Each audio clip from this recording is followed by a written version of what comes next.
I don't know what it is because it's not a bad film. Let me be completely clear. Because I am. It's a great It is film. going to come across as me being negative because it could have been so much more. They did a great job with the CGI of Reed Richards and his stretching. And this goes back to them not being willing to fully go fantastical. Give me a fucking giant fist, Reed Richards or something. Like, the performances were great. The Fantastic Four casting, brilliant. Them acting as a family and the way they're dynamic, stunning. They did a great job. The Silver Surfer, fucking loved. Comics is a dangerously cheap appearing hobby. The issue was, because of Absolute Batman, the covers are all fucking sick. And I'm a sucker for just some good art.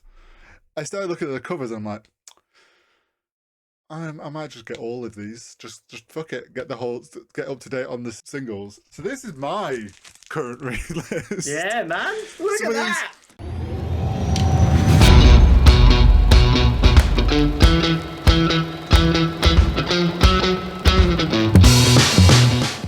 Hello and welcome to episode 168 of Cutscene Convos. We have got a very, very busy episode this week. We have got a Fantastic Four review to do. We will be discussing a multitude of other films, including things as Green Book, The Creator, A Real Pain, The Big Short, lots of and also The Game Changer. The Game Changer. Hori has finally come to the dark side and is collecting comic books. We'll be discussing that. And, as always, we have the Nerd News Network. But before that good stuff, Horizontal, how have your last couple of weeks been? My last couple of weeks have been pretty good. I'm trying to think, after the last recording session, what we've had Fantastic Four, which we'll get on to. Had my sister with her 2 kids came and stayed this last week. So there was plenty going on in the house while I was also working from home. But to be fair, they were both very good. So it was nice to see them. Some extra family time. And then, yeah, other than that, it's like, as you've said, you've turned me to the dark side on comics, so we'll get into that later. Not much else. I've still been playing Donkey Kong loads here in my free time. I am like doing it 100% on each level before I move. Nice. Old school style. Yeah, so You must have looked a decent amount of hours on that by now then. Yeah, I think I have. It is very enjoyable. It's good. Also, like, this is the first platformer I've done in a long time as well. Because obviously on PC you get platformers, but you don't get them the same. Platforms as a genre has got a lot smaller, so unless you're a platformer dude, you don't play many platformers as just like a general gamer anymore. No. And to be fair, you probably wouldn't play any more platformers unless you were going for like a big brand like a Donkey Kong. So, kind of makes sense. Yeah, but other than that, pretty good 2 weeks. How's your 2 weeks been? I mean, chaotic as all hell. We had what was it? So it was a week ago Wednesday. I just need to remember fucking dates. This is what I'm trying. Yeah, so then 18th we were at the cinema, 19th, 20th my parents were away, and that was a content push weekend and trying to get stuff sorted. And then last week was a weird week. Obviously, we had the funeral on the Thursday. Friday evening was Fantastic Four. Saturday, we were out at a comedy show. Oh, I remember why it was now. It's because of the Euro. So, yeah, Tuesday night, we were out at the bar. We were out at the pub for the Euro semi-final. Wednesday, we did something. Monday, we were out for Hot Fuzz in cinema. Oh, yeah. Thursday was a funeral, so that's just always a weird day. Friday evening, we were out at the cinema for Fantastic Four. Saturday, we were out for a comedy show. Sunday, we were at my parents for the Euros final.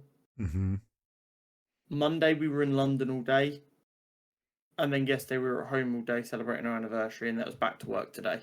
So it's just been a week straight of I don't even know where I am. Hence why I've literally only just remembered half of it as I'm sat here trying to actually think what the fuck I've been doing. That's fair. So yeah, really, really just chaotic, mad busy week. But more good than bad, I'd say. Finally seeing my favourite film of all time, Hot Fuzz, in cinema was Any luck a with them special swans? experience. Like genuinely a special experience that made me love a film that I love so much more than I thought I could, which was really cool. Nice. Going to the pub on a school night is very not me behaviour. That's cool, man. But it was. I mean, we won. That was class. Then obviously comedy show on the Saturday with my parents was really good. Pardon me, really good. Sunday England won the fucking Euros. Great day that was. London on Monday was great time out. I went and got Crocs for the first time. I'm rocking my Crocs right now. I love them. They're great. I spent a bunch of money on comics I didn't need. I found my again. You've never known me as a Lego dude. If you would think of the Lego dude in our group, you'd probably think of like Luke before me. But Yeah. I was a Lego dude basically until I met Jenna, and it wasn't I've got a girlfriend now, I can't be into Lego anymore. Yeah, It just coincided with me being busy with other things. Yeah. So I'm like, I could get back into Lego here because I don't spend enough money on random crap. You and me both. And then yesterday was like such a short day. We got up like a reasonable time for being off. Went out, did the shopping, got some food, chilled and watched some TV. We're rewatching Peacemaker season 1 to get ready for season 2. I need to watch that. And then all of a sudden I was making dinner and I'm like, holy shit, it's like bedtime and we have work tomorrow. What the fuck happened? So that was weird. But yeah, I mean, it's been a good week for sure. Nice. Just very kind of non-standard week for me. And as anyone who's listened to many episodes or knows me knows, I'm a very kind of routine person. Yeah. So like having that many days that are completely off routine was like, now that I think about it, I'm surprised I'm like feeling this human right now.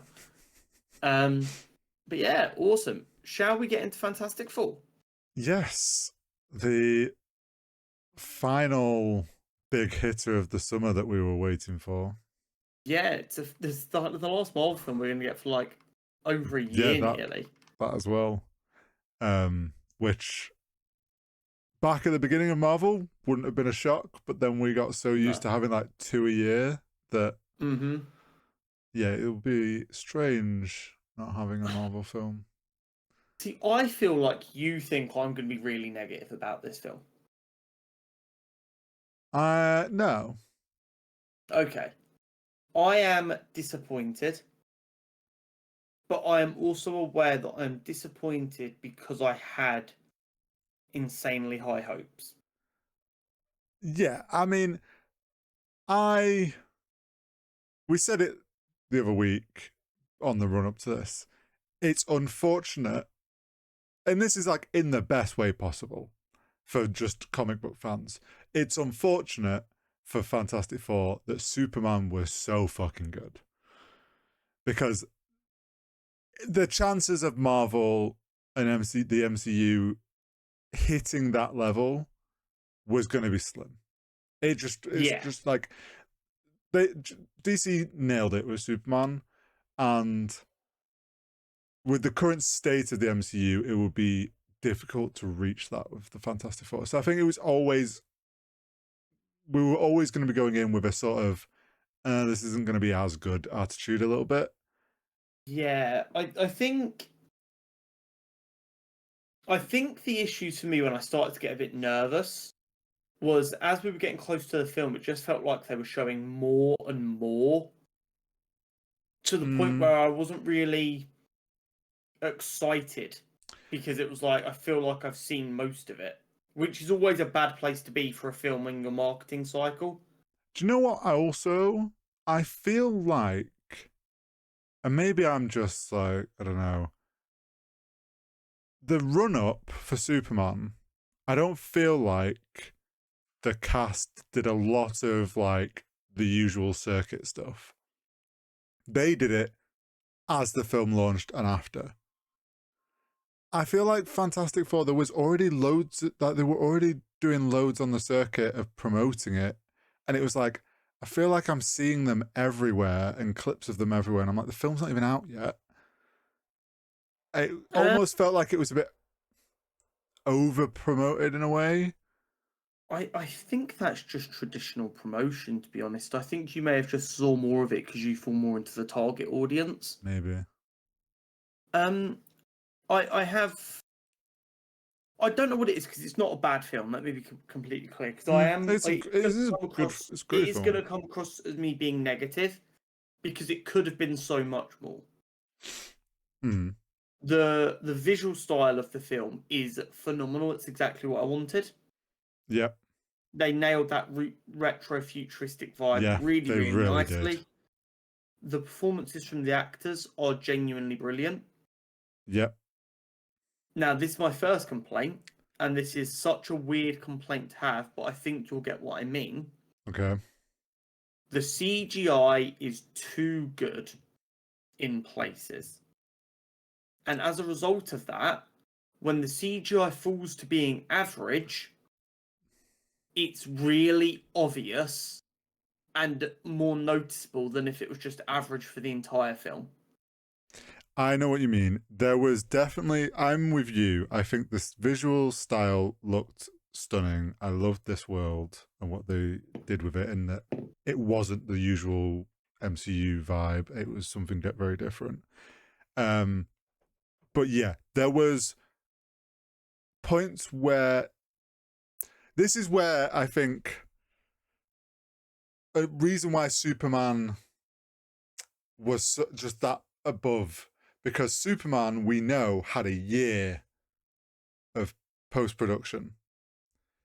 Marvel had like what, 6 months, if that. Yeah, about that. And that's why things like there was a couple of VFX shots here and there that clearly didn't quite get the same level of polish, either because they couldn't go back and reshoot a little bit to make it easier for the thing they were trying to do because it wasn't quite right, or like just didn't have the time. I saw loads of people complain about like, oh, they've used a CGI child. They have come out and said that no, none of the child is CGI. It is a. I know. I think I know what people are complaining about. But I think it's not that the kid's CGI. The kid's clearly on a green screen at some points. For things like when the things picked him up, or there's different things, and it's very obvious. But then because it's a kid, then it looks like we latch onto the kid looks weird, so we think that's CGI. When really it's just a kid doesn't know how to act on a green screen like an adult can. Like an adult understands what they're doing and they can kind of lean into. Yeah. They can picture it in their head so they can lean into how to fake it. A child can't do that. It doesn't know that it's meant to be acting in a certain way for a green screen. So I think that's where some of the VFX shots struggled. Yeah. The big one that took me out of it, and you know my opinion, as long as it doesn't break my immersion and make me go, whoa, what the fuck? I don't care if it's kind of janky looking. But to go from like the space chase and like meeting Galactus for the first time and how pristine every frame of that was, I fucking love that. To then Johnny and the Silver Surfer stood completely still in Times Square having a conversation, feeling like a fully CGI character on a fully CGI background looked like one of them was superimposed, is insane.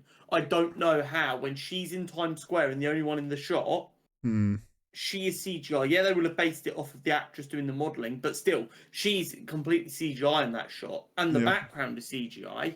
I don't understand how it looks like she is badly CGI'd into the scene. Like that's one of the things that I get, like when the Thing looks a bit rough on a practical set.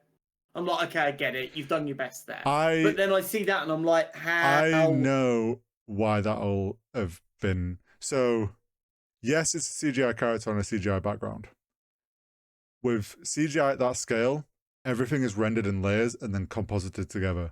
The character technically will be rendered out on a separate layer. And what that is the compositing of putting it all together hasn't been polished. That's why something like that. That unfortunately is just so blaringly obvious when when your brain is suspending disbelief on two things, one of which has the danger of triggering uncanny valley because your brain's like, whoa, what the fuck, that's not a real person. It's just like, how's that happen? Yeah. And this thing, that shot probably wouldn't have bothered me if Had we not had 20 some. minutes before that, Oh, I'm not yeah. seeing some of the best Yeah, CGI I've seen in a long time. it's obvious. I think it's bits where they've obviously maybe had to reshoot something late and it's got pushed back down the list and it's obviously not got the same polish. The things like that chase sequence, which probably my favorite sequence in the film, with like Absolutely, it's phenomenal. through the black hole to then her surfing through the wormhole, like it was so fucking well done. That will obviously have been a priority, and it's like they made sure that looks beautiful.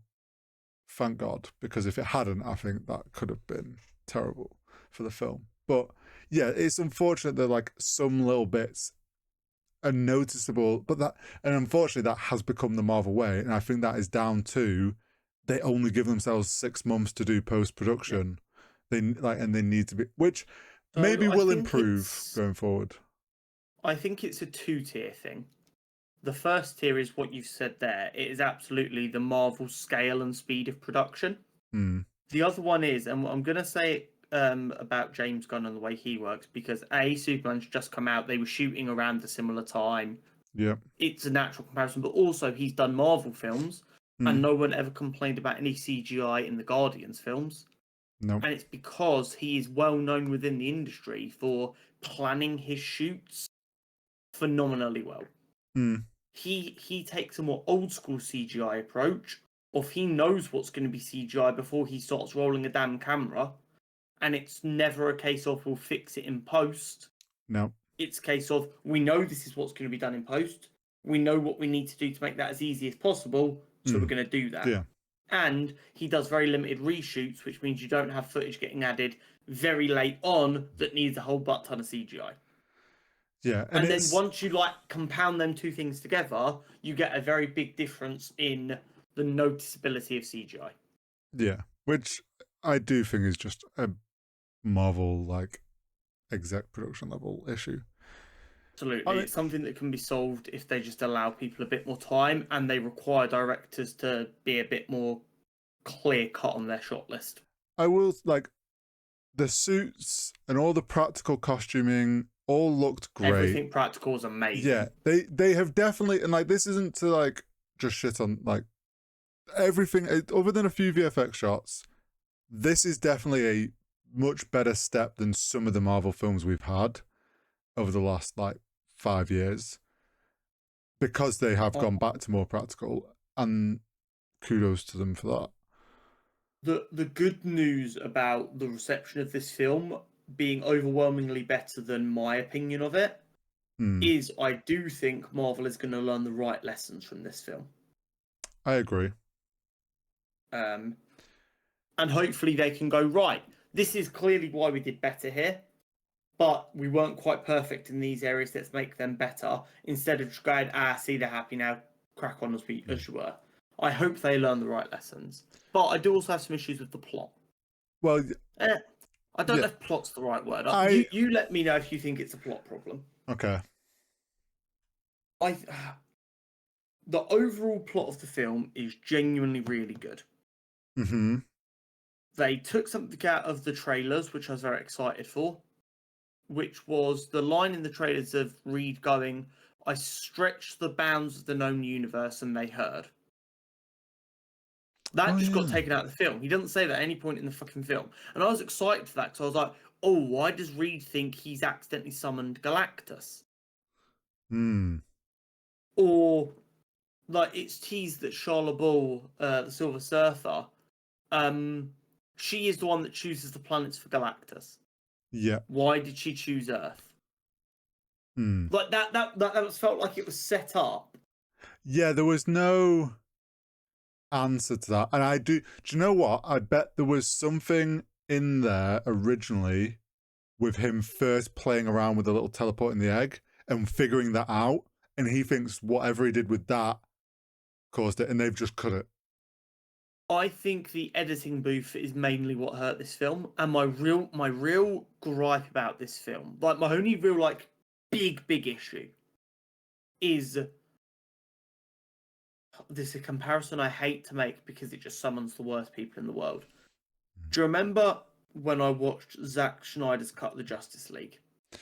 Yeah. And I was like, there's a lot of good stuff here, but it felt like every 30 seconds we had to watch an hour of slow motion.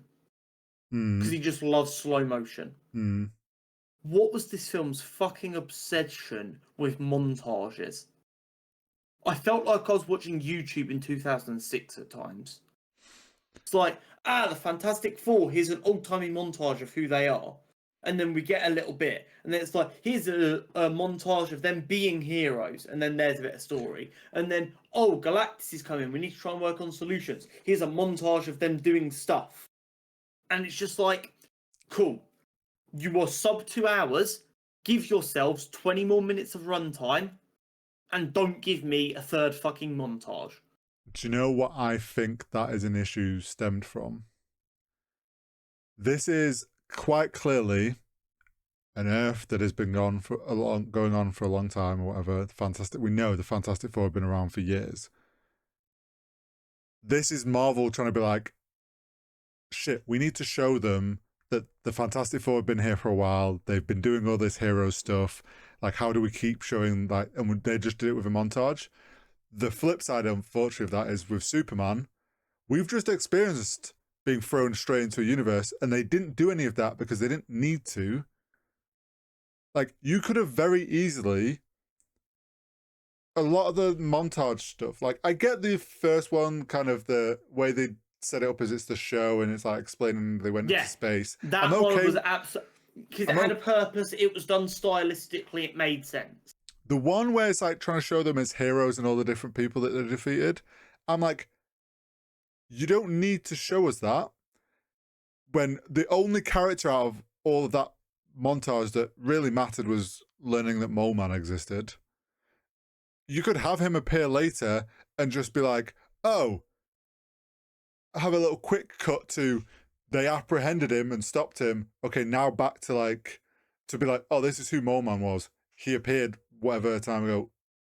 This happened. Now we're back to present day. I get what they're trying to do, because obviously their goal is, because of the level of threat they're dealing with in the film, the goal is to quickly establish the Fantastic Four as incredibly competent heroes. Yes. And I kind of get the difficulty there, because in the MCU, ironically, the heroes have been famously incompetent. Yeah. And I don't mean that in a way of they've been like not good at being heroes, but they kind of just panic their way through shit and find the right outcome in the end. Whereas they didn't want us to think of the Fantastic Four that way. It's like, look, the Fantastic Four are great. They never panic in a crisis. They get stuff done. And because they're so organised, everyone fucking loves them. I think it was... I think then 40 minutes later, when they come back from seeing Galactus, and they're like, just doing another montage there, it just, it fucks up the scale of time. Yeah. How long's passed in that montage? A week? A month? Like, what are we looking at? And I just felt like it didn't work, and it messed with the pacing. Because I left that film, like me and Jenna, every film we've watched for the last probably 6 years at this point we've watched together. So, I'm not saying we have the same taste, but we normally have similar tastes on things because of the nature of watching films together and discussing it. Well, yeah. I came out of that film going, it probably needed another 20 minutes. She came out of that film going, that felt like it dragged on a bit. Jenna's like me, she loves 3-hour films. You've got a problem with your pacing if after a film that's an hour and 55 minutes, she's like, that was a bit much. Like, something clearly didn't line up there. Yeah. My issue sort of lines up with some of this, like, why they use the montages, and kind of leans into this whole plot issue there with this established world. I get why they've done this, and I can see what they're doing. It irks me that, and this is probably, again, because we've had Superman recently, a very fantastical superhero world with quite clearly lots of heroes and lots of villains and stuff going on. This felt like Marvel was like, ooh, we're going to go a bit more fantastical with this world, with the aesthetic and whatnot. But they only want to dip their toe in because in this whole Earth, it's just the Fantastic Four exist. There is quite clearly no other fucking heroes, and it's like I know what they're doing because I've figured, I've kind of realized why they're doing it this way, and I'm like, I have to just accept it because clearly you've got to look at it as like our main MCU Earth is Avengers Earth. We have Fox X-Men Earth. We have new X-Men Earth that's been teased. And we have Fantastic Four Earth. Obviously, Secret War is then just going to merge them all. And we are going to probably get a more fantastical, loads of heroes, loads going on, all in one Earth, hopefully. It's once again, it's like, I'm like, Marvel, you've dipped your toe, but you just go all in. Just stop caring and just give us like a fantastical world. But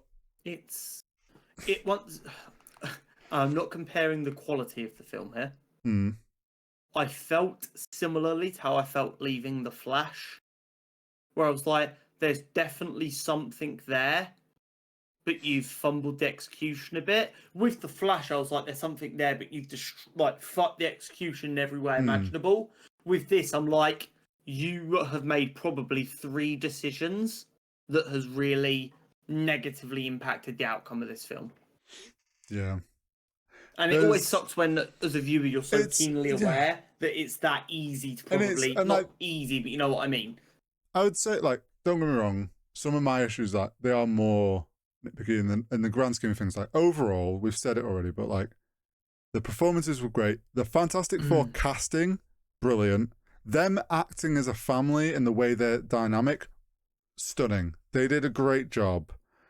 The Silver Surfer, fucking loved that choice and how they kind of set up why it was a female Silver Surfer this time. And some people being like annoyed. I saw some complaints of being like, oh, Johnny speaks to her once and she just gives up on like she turns on Galactus. And it's like, you're missing the point of this. Johnny got charisma like that. Well, also, probably the first person that's on all these planets that's gone, oh, I'm going to figure out your language and actually speak to you in your own language. And that's going to hit this person harder and be like, oh shit. Like, it's going to get through rather than just a planet that just doesn't understand you. So that whole little arc I thought was really great. I will say, I thought the little Things side story was kind of pointless. Like, butchered in the editing room, I'm telling you that now. Yeah, there was probably loads cut out, and like I get what they were trying to do. They're trying to show that he's gonna struggle with his like softer side, but he's like a monster to some people's fit, and then people are gonna start being like weird about the fact that he's trying to date someone normal. But obviously we don't get any of that. We just get a bit of flirting going on, and I'm telling you right now, 95% of my issues with this film are solved if it is between 25 and 35 minutes longer. Possibly, yeah. I'm telling you, if they just go, we're going to release a 2.5 hour cut of this film, and we're going to polish off all the CGI. If I go and watch that, I'm sure all of my issues are resolved, because most of it is just let it breathe a little bit, let it breathe.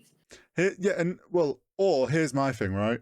If you can't have it longer, just cut that Ben side stuff out. Like, I'm not going to be upset to not see that in this film because there's a world-ending event going on. Like, sure, I'm not expecting Ben to be going to have like relationship issues between the fact that Galactus is about to eat their world. Like, I'm not going to be annoyed if that's not there. You can show that later down the line.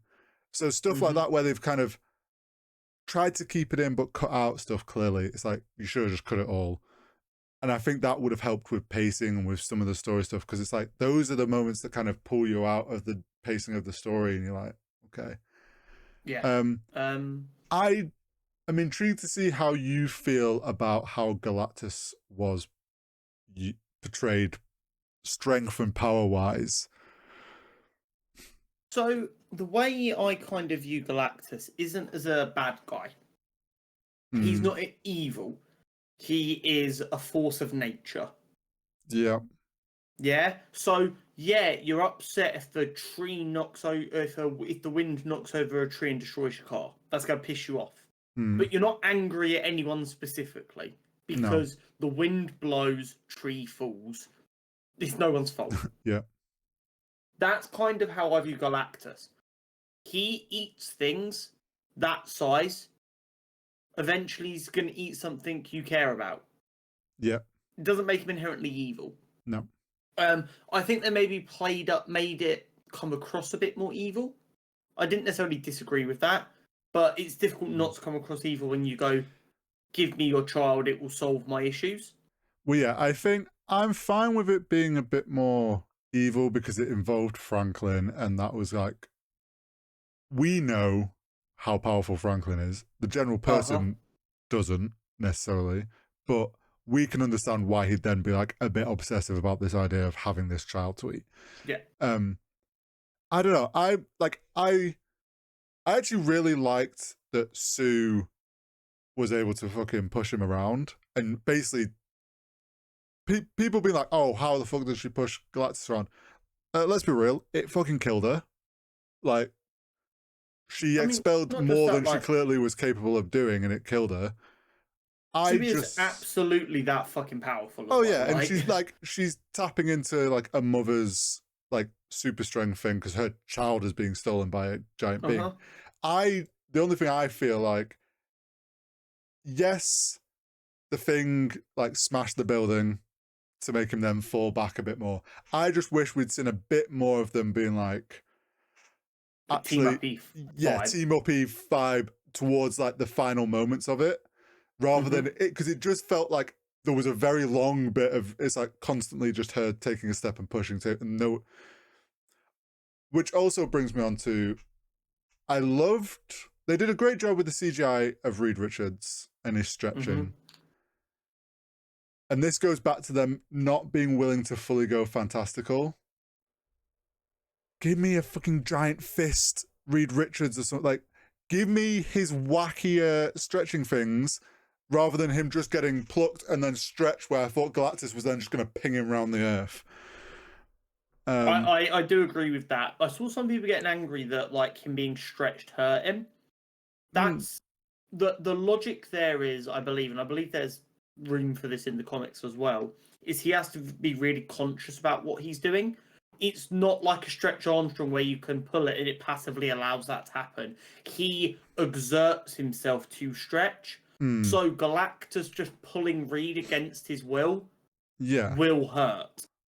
Well, yeah, and he's also pulling him to like an extreme level of what he's probably... I mean, there's feats of Reed going a bit more extreme than that, but it's because he's really trying to. Well, yeah. When you like don't know what's going on, like you might be able to move your arm around your head really quickly, but if someone just grabbed your arm when you weren't expecting it, and it would fucking hurt, even though your body can handle that. It's the same kind of idea.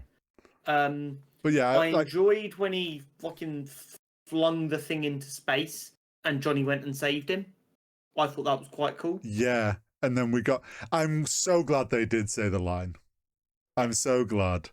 Because there was a little point that I was a bit worried that I was like, they're really just not going to do it, are they? Do you know what is insane, though?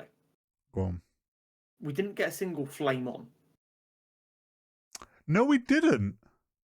And that feels insane.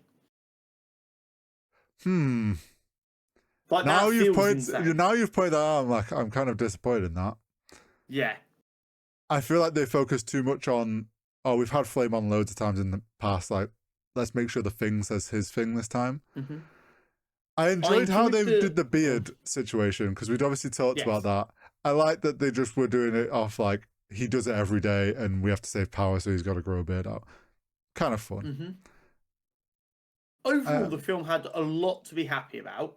I am keenly aware that my feeling of the film being inadequate was because maybe I expected too much.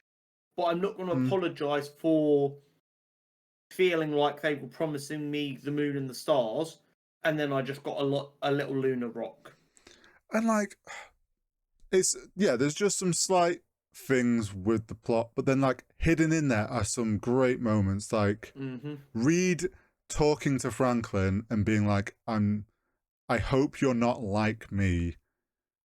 And like a dad, like worried about putting his essential trauma onto his child. Like, those moments showing her like family matters and how much they actually care for each other, and like Sue's speech to everyone of being like, "You're my family, so I will fight for you," and getting everyone to rally behind actually protecting this kid. It was all brilliant and like had those messagings that we've loved, like with the hope in Superman and stuff. Like, it was there. It's just then the other little things kind of knocked it off balance a little bit. Yeah. And we've not discussed it at all yet. There is one genuinely insane decision made in the film. I don't know if you're going to care about this as much as I do. It's an Okay. insane fucking decision. Go on. So, we see the formation of the Future Foundation. Yep. And in the front row, we see one country didn't attend. It is Latveria. Yep. Now, this implies the existence of Doctor Doom. Yep. There is no way on God's green earth that Doom just sits in Latveria while the world is about to end, and his ego allows him to just go, fuck it, I'll die, and he doesn't waltz in to the Baxter building and just laugh at Reed's idea and then help to make sure the world doesn't end, because if the world ends, how will he get to gloat about the fact he solved the problem?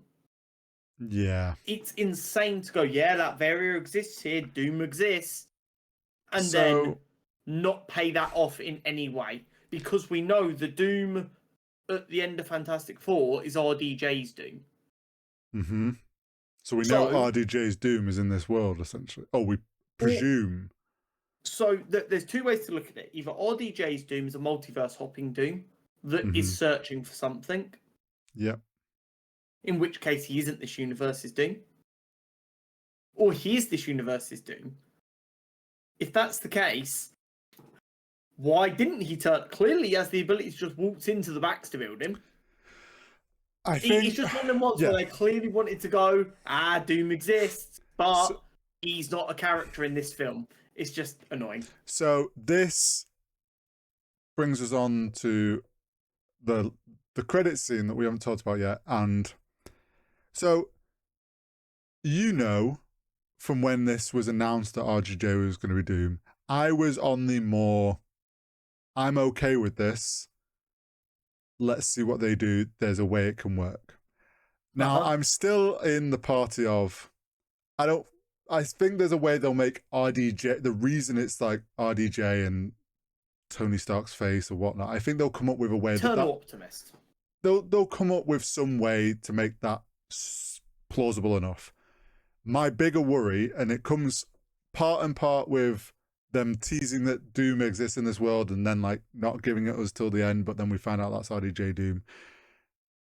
I am scared. Well, no, I am almost certain they are going to butcher Doom as a character and waste it just to do Secret War and Reset. There is a real danger of that, yes. I think you're maybe more on the right lines with this. There's a Doom on that Earth, but it's not fully Doom. It's just Latveria exists, and it's not the RDJ Doom. RDJ Doom is a multiverse hopping one, and he's hunting for a Franklin, because obviously we see him interacting with Franklin. He's obviously clearly interested in him, which would make sense because obviously Franklin's really fucking powerful, and doesn't he play a part in Secret War and stuff? The way I can explain this is Franklin Richards thought the X-Men were cool and then accidentally gave himself the X gene because he thought they were cool. And reality said, okay. Yeah. Like, yeah, he is, of anything that could be born to mere mortals, there is nothing more powerful. So, my worry is they're setting up all this RDJ Doom. We're going to get this Doom that obviously builds Battle World or whatever, or destroys the Fox universe because he's hunting to try and do something.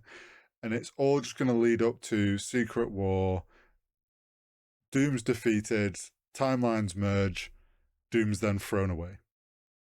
And my worry is we're not really going to get a good Doom because we've not had this time to set him up as this like scary threat. We're just suddenly going to have a Doom here and we're going to be like expected. The casual fan is going to be expected to be like, oh shit, this guy's scary, when they have no context or build up like we did with Thanos. And like, it's going to be so hard for them to get that across quickly enough, in my opinion. They're going to half-ass use Doom with They are RDJ's relying face, on everyone in the world knowing who Doom is. and then it's going to have RDJ's face on it. And unless they do some crazy twist where, like, surprise, here's the real Doom at the end, RDJ's Doom was like some weird fakey one, I fear that we then just don't get to see Doom again, because they'll be like, well, we can't use him as another villain in this new merged world because we've just used him and he got defeated. So bye-bye, that's it for Doom. Which is disappointing to me because I fucking love Doom as a villain. And that, Yeah.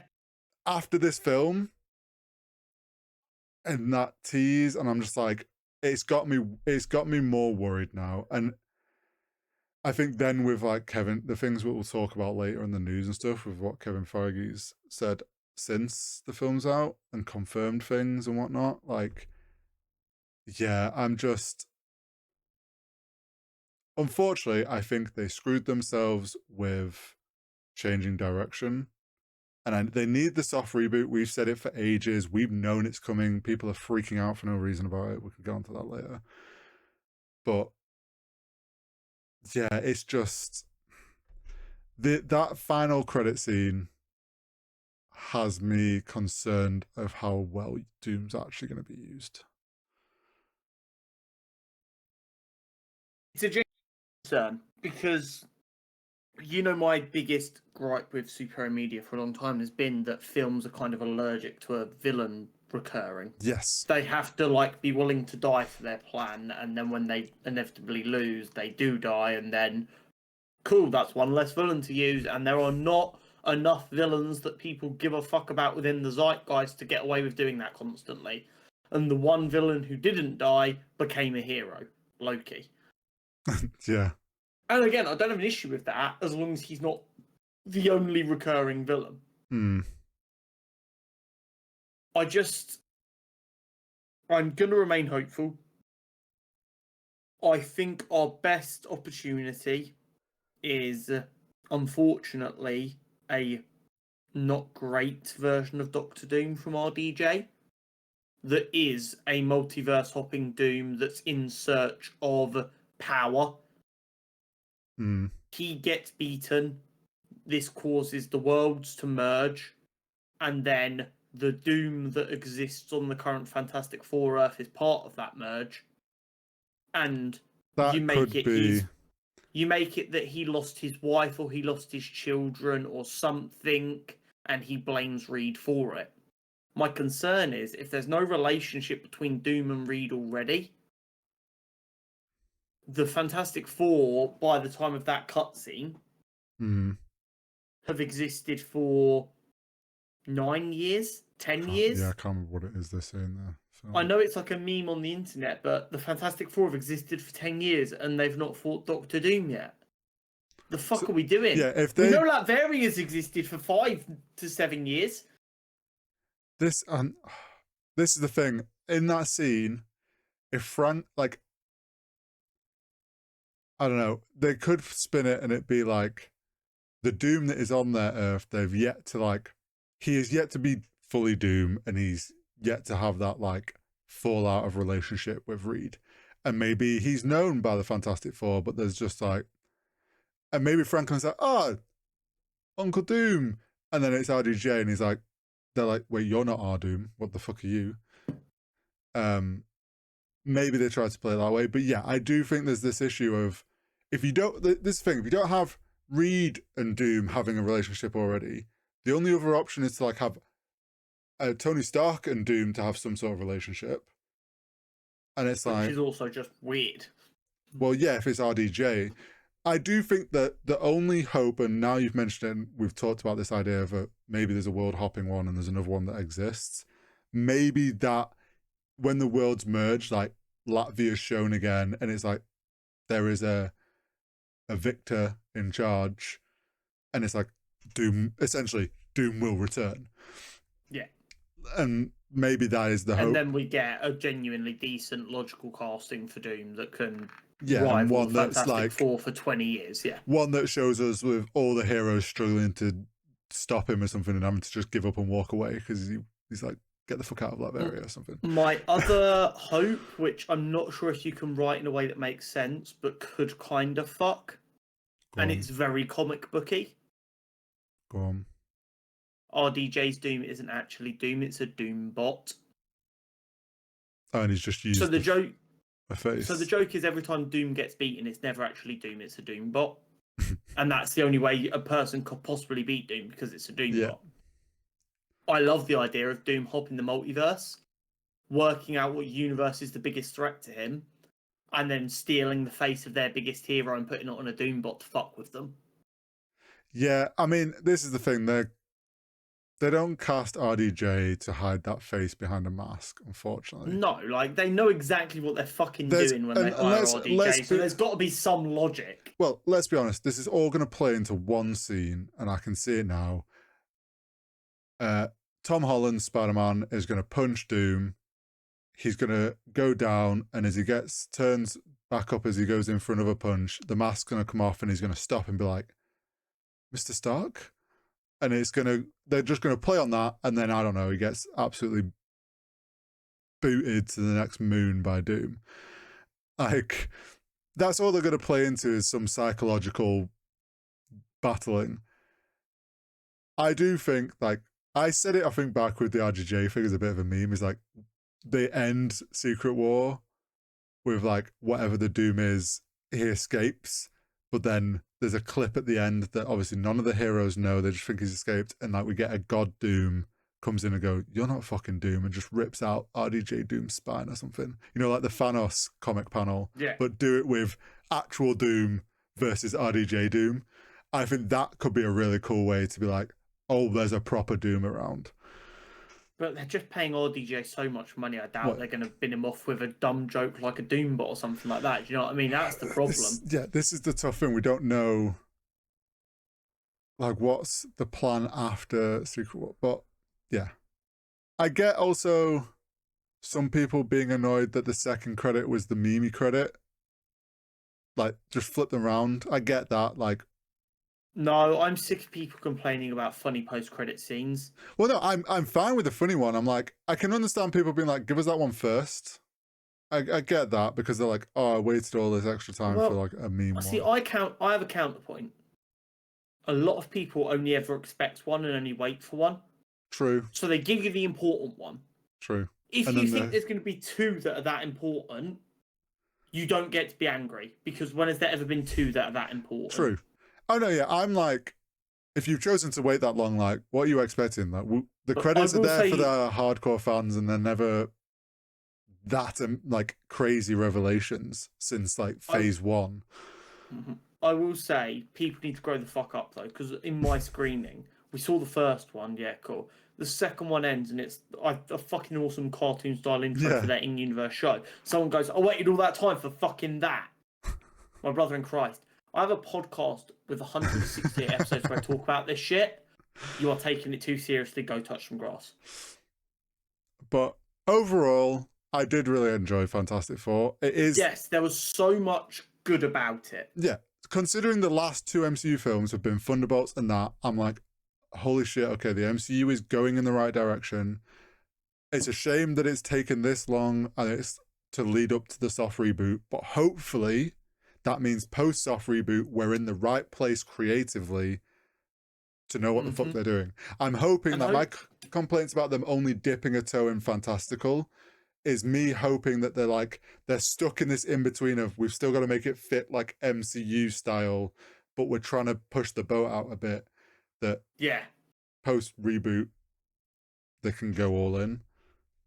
Absolutely. I really hope they see that people love the style, but like the overall message is I wish you would have gone a bit harder on it. And then they go, right, cool. People do want that. They want more of it. When we reboot, we can go for that. Yeah, hopefully. So, we've been watching many other things as well. We have been watching Recently, us and the boys have created a pseudo movie club. We have. And we've had our first batch of 6, which you have now finished. I'm a decent way through. Bearing in mind, I also go to the cinema like a million times a week, it feels. So, should we talk about some of the films we've both seen from the movie club so far and kind of a little vibe check on them? Yeah, we can. Where do you want to start? Green Book, To Create a Big Short, or A Real Pain? Ooh, let's go Green Book. So Green Book was one I put on the list. Yeah, which I was in my mind to put on the list, but then I saw you did it. I was like, oh, perfect. Someone's already got it on there. I've been wanting to watch this film for an ungodly amount of time. I've seen so many clips of it on TikTok. Yeah. That I was like, I know this is a good film from just the few clips I've seen, but I need to watch it. And it's like Mahershala Ali, it's Viggo Mortensen. It's like, cool, this is going to be fucking class, and you just never find the time to sit down and watch it, which is the entire purpose of the movie club, right? We all like, we all love films so much, but we're so bad at remembering to watch older films that we haven't seen or we missed out on when it was in the cinema. Yes. So we're using this as a way to like force us to go back and watch them. Yeah. Instead of going, oh my god, there's 100 films I've never seen that I want to watch. We go, right, choose one of these 6 now. And then you watch that. It's worked so incredibly well. It has. Yeah, I fucking loved Green Book. I think it's genuinely a masterpiece. I gave it a 9 out of 10. You're a hater. You gave it an 8 out of 10. So here's what thought the racism was unrealistic, which is crazy. Here's what I've realised. Obviously, the first film we rated on this list for both of us was Superman. And you went in straight at a 10, which is 100% valid. I would have done 9.5, but we can't. We're not doing 0.5. So I went with a 9 because I was like, I can't. In my head, I'm like, there was a few little things. I'm like, I can't give it a 10. But then that sort of set my scale a little bit. And I'm like, I've battled with this with all the films when I've come to like, because I'm like, Green Book, amazing film. I'm just like, well, I think this is where me and you differ on ratings. You view them as linear, yeah? So you like, and I get it, they're numbers. Numbers tend to be linear. I view mine more as logarithmic. So the gap between a 5 and a 6 is smaller than the gap between a 6 and a 7. And that is smaller than the gap between a 7 and an 8. Fair. Not all 9s are created equal. No, yeah. You have to accept that when you're just ranking out of 10. Yeah, and so that's what I've tried to get my head around. Do you know what I've ended up just... This is just how laid back and like off vibes I go. The rating system that Josh put in there is a reference. And it has the masterpiece, amazing. I, at the end of the film, will go, Green Book, great film. Okay, it's an 8. No joke.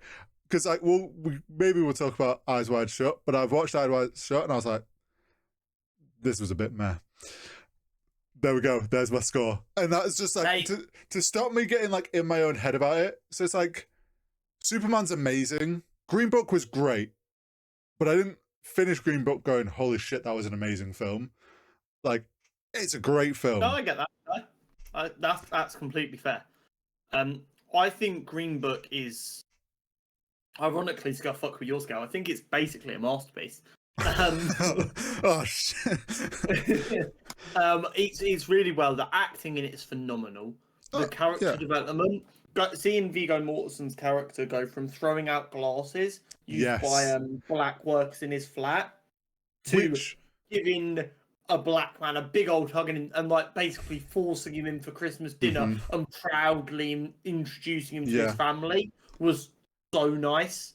That opening thing with him throwing the glass out caught me off guard so much because obviously all the clips I've seen of like them in the cars or like him in the film, and him standing up for him at clubs or whatnot, and I'm like, when it showed that I was like, oh shit, I didn't realize this is where it starts. So yeah, no, their acting performance was amazing. The way that their relationship grew was I think the beauty of done that so kind well. of juxtaposition is we view what he does at the start of the film as like obscenely, like horrifically racist. And Mm, it is, but it's not as racist within the context of the time no. because ignorance was so much higher. Yeah. When you know people from other cultures, being that ignorant isn't uncommon. Whereas now in the modern world, especially me and you growing up in England, which is a beautifully diverse country, Mm, I know a lot about other cultures from the people I know who live in them yeah. cultures and grew up in them cultures. So to me, I'm like, what the fuck? I could never be that ignorant. But it kind of shows pretty quickly that he is not a racist in the way we would think about it, where he genuinely thinks less of these people, No. but rather he's just completely ignorant to them and not interested in learning. Yes. But the second he has no choice but to spend time with the person, he very quickly sees there's a person behind his Yeah, and then prejudice. also starts to see what he actually deals with, Mm. and And we kind of see the flip side of that as well with which Doc and him. Doc views him as a yeah, dumb Italian criminal who doesn't give a fuck. yeah. And then he very quickly learns he has a lot of love in his heart for his wife, but he doesn't have the ability to write. And both of I them grow as people from the experience. I love that by the end of it, he was writing his own letter, and he was just like, you've done a good job with that one," and left him Yeah, to it. it was really sweet. But then I really enjoyed the wife at the end being like, "Thank you for helping him with the letters." Yeah. she knew. Yeah, it's a fucking beautiful film. It's Mm. do you know what I genuinely think is so scary? The film is what fucking year was the film set? Sorry, one sec. Green Book setting. Like, give me the year. Set in 1962. Mm. That film is set the year my father was born. Yeah, right. So, like, to put that in perspective, for me, I'm like, when my father was born, There was people still were being treated this horrifically. Like, like, I know sundown towns, I think technically do still exist, but like a police officer had no problem saying to someone, "This is a sundown town. You better get your ass out of here. Otherwise, I'm just gonna fucking kill you." Essentially. Yeah. Like, that's crazy. And the only reason he didn't fucking go to prison for God knows what The president is because he had access to the president's brother. Yeah. Which was such a wild, like, imagine being that officer getting that call and you'd be like, oh. Yeah. We fucked with the wrong person. And it's one of them ones where you can kind of be quite happy at how far we've come in such a short period of time. But it also shows that we can't like take for granted.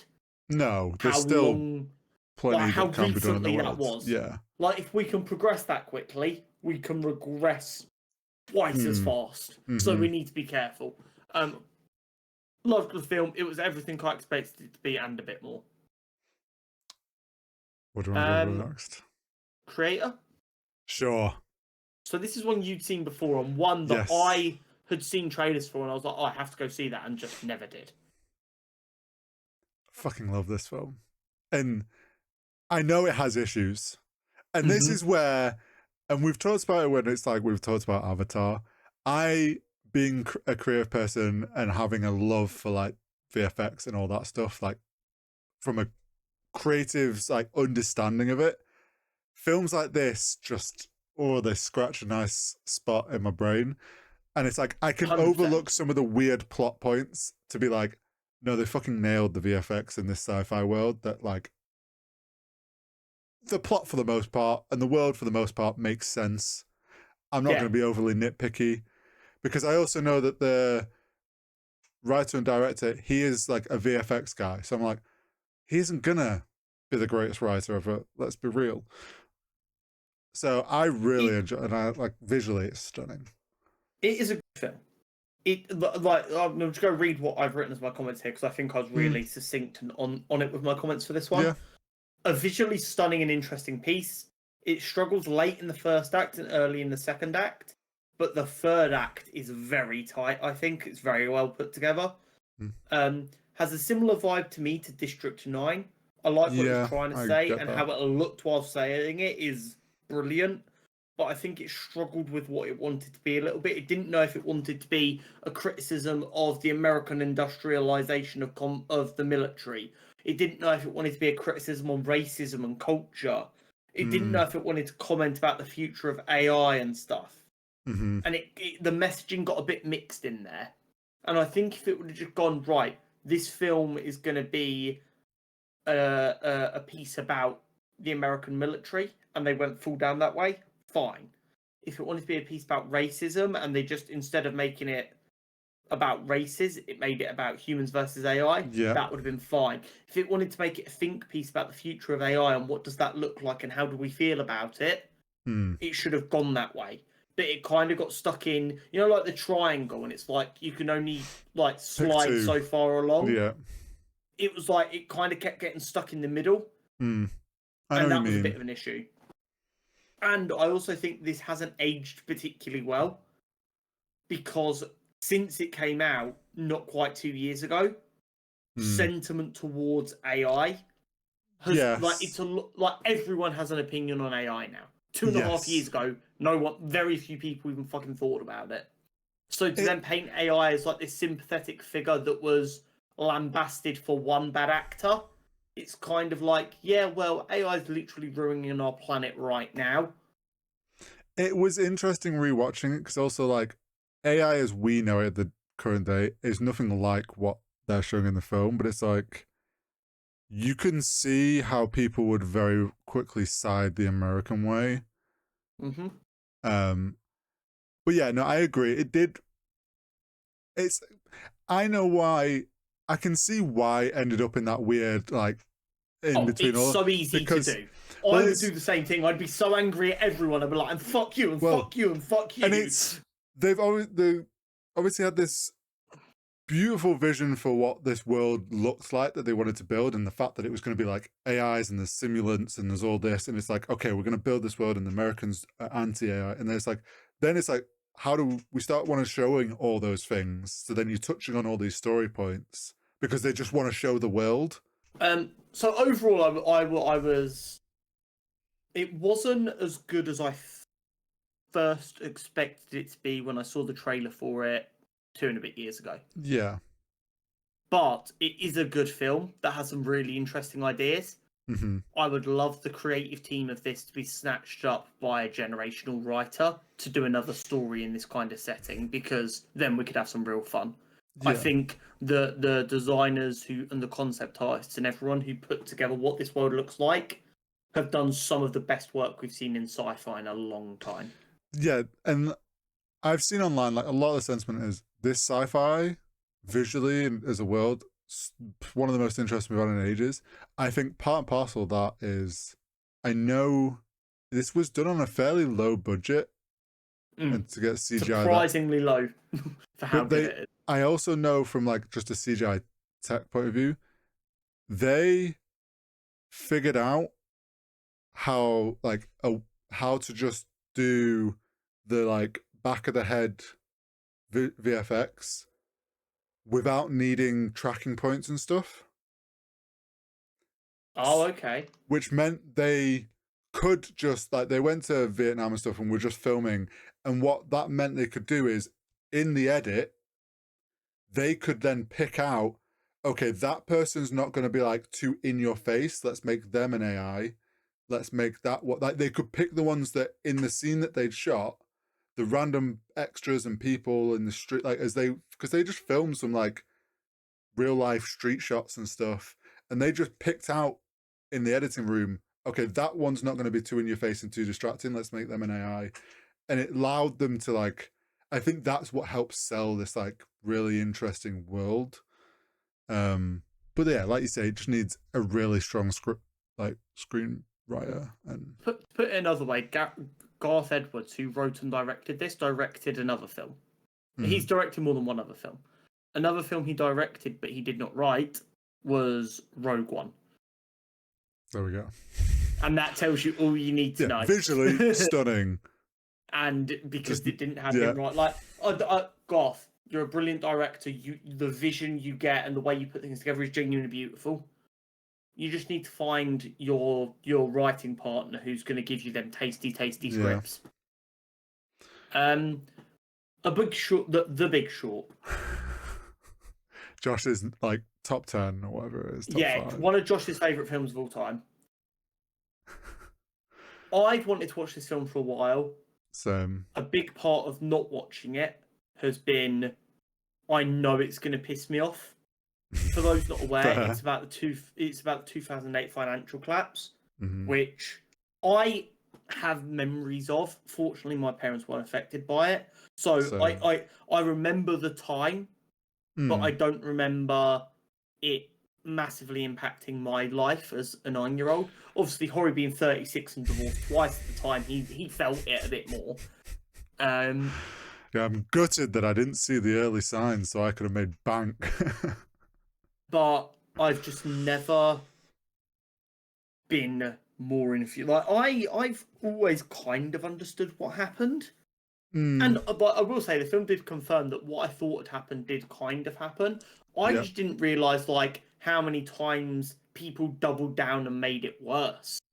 Well, yeah, and so I'm similar to like I remember it happening ish, but like it didn't really affect me. And I know obviously in the UK it didn't affect the UK as much as badly as it affected the US. Yeah, I mean, it still like caused a lot Yeah. of trouble. Our government was very quick to bail out the banks, Yeah, they like even quicker than America was. but And I think that yeah, solved obviously I'm solved. sure some of the stories are a bit more dramatized because it is a drama comedy of it, the events.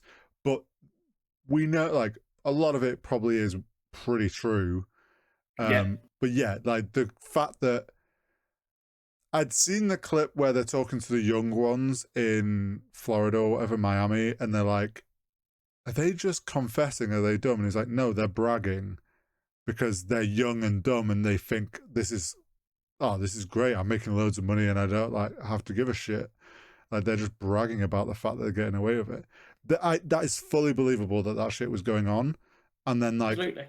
the people that were clearly playing both sides of being like, oh yeah, I work for the bank, but I'm meant to be for the customer, but I'm benefiting from helping the bank. And like basically doing insider trading level shit to make themselves more money.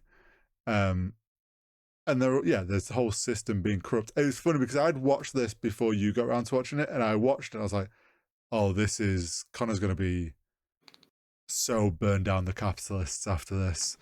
Like, I don't think it's gonna be a shock to anyone watching or listening. No, But like, I'm a pretty. I'm gonna be careful what word I use here. I'm a pretty liberal guy, pretty left wing guy. I'm not a big fan of the big old capitalists and big old money bags. They're not my kind of people. This again, I'll be careful with my words, especially with the new government act that came in a couple of days ago. I feel more staunchly in my feelings towards these people than I did before. I think it is genuinely criminal that only one person went to prison. And it was only because he made a fuck up on something slightly else that got definitely was used as a scapegoat. I think it's insane that more robust laws weren't put in place, and that the fact that this is still essentially able to happen. Yeah. And despite the fact that it's still essentially able to happen, it has made buying a home for people like us infinitely more difficult. Mm-hmm. So to put this in perspective, right? When me and Jenna were buying our home, we had to produce 6 months worth of pay slips to prove that we had reliable income to be able to buy a property. Yep. For people who've seen The Big Short, they refer to it as a ninja mortgage, which means no job, no income. Mm-hmm. They were giving mortgages to people who had no way of having money. And they were doing this on really low fixed rates that were then going to skyrocket on the adjustable when that ran out. Yeah. And what that meant was all of a sudden, boom, loads of people were defaulting on their mortgages. Yep. And because at the time people were scrambling to buy houses really fast, the price of properties were going up because, hey, it's a seller's market. And Yep. then one day you've got people who are buying a house that 2 years ago was worth 300 grand for 500 grand because, hey, it's a seller's market. In 2 years, it's probably going to be worth 700 grand. And then everyone started defaulting. No one could afford anything. So if you were trying to sell your home for whatever reason, you were having to take a huge loss on it, which then, of course, costs other problems. And it just snowballs. Mm-hmm. But despite all of that, somehow house prices have continued to go up. Yep. So, and we've now got another house shortage apparently. Every time you think landlords are evil, I've made my opinion on landlords very fucking clear. The scene in this film where they go down to Florida to look at these houses that are all fucking deserted, and they find out the dude there isn't the dude who owns the home, and his landlord has put the name on the deed as his dog. Yep. And has stopped paying the mortgage. Yep. While collecting the rent. It's wild. My heart dropped because this part that person may not have existed. That interaction may not have happened exactly that way. But them people who got fucked over by people just trying to make money existed. There were people who got a flat, a home, paid their rent every month on time, and then they were homeless for no fault of their own. The thing and that I no found... one saw a day in prison for it. No, which is the wild thing. But it's like the other wild thing to me. Obviously, we watched from the perspectives of the different groups that, unlike connected, other than like pure chances of finding documents or what, like they just happened to figure out the same thing of these three different groups, that shit was going to go down. Mm-hmm. And like the guy that kicked it off, that was like listening to rock music, I forget his name now. To Michael Berry. Yeah, him being like, oh, at 20% the banks are going to have to, but like the fact that then the banks knew it was like shit was going down, but they were just like, no, we refuse to admit that we are drowning, because if we admit we're drowning, we have to admit that we've been doing illegal things. So it's like, we're going to just let this boat sink if we have to. The fact that they were willing to let the whole thing collapse because they didn't want to be like, oh fuck, we fucked up. And then it was like, because the people that were betting against it, I also really enjoyed with this film, because there's a point where you're like, yeah, bet against it, it's going to collapse, that'll prove the bank's wrong, like, and then you suddenly, the characters have this point where they're like, we're betting against the American person, like the average American person is going to hurt from this, and we're going to benefit, and we're hoping that happens, which is kind of a fucked up thing. Yeah. But it's like, I get them being in that position of like, if that's what you do as a job and you figure that out, fuck yeah, you're going to bet against it, because you're like, I know this is going to happen, and this is guaranteed, like, I'm going to got a guaranteed win here, at least in their heads. And it's like, but then the realization is you're betting against the hope that the economy collapses is kind of a fucked up thing. Yeah, it's one of them ones where I think, and again, this might be the film dressing them up as slightly better people. For the most part, they were all kind of hoping that they would make money, it wouldn't be as bad as it ended up being, and then it would cause the world to get better because of it. Yeah. Like, in their dream scenario, it doesn't crumble the entire world to a point where, like, Greece has never recovered. Yeah. I will say, I think the young lads were like, they were portrayed as very well, I think, in that they were young and dumb and didn't really understand how fucked this was going to be. And they were celebrating over the fact that, like, fuck yeah, we just bought, and then the older mentor guy's like, Brad Pitt's character. Yeah, Brad Pitt's character was like, stop celebrating. You're just celebrating the fact that people are going to lose their homes. Like, he tried to be like, bring them back to reality, but they're young and dumb and didn't really understand. I think they did a good job of showing that group, that pair. I think it also was pretty important to kind of show, like, the collapse was going to happen anyway. They were just the people who made money from it. And it's not like they did anything to make the claps worse. It's No. not like they bet against it and then added fuel to the fire to make it an even worse claps. They were just like, you guys already fucked it. We're just gonna capitalize.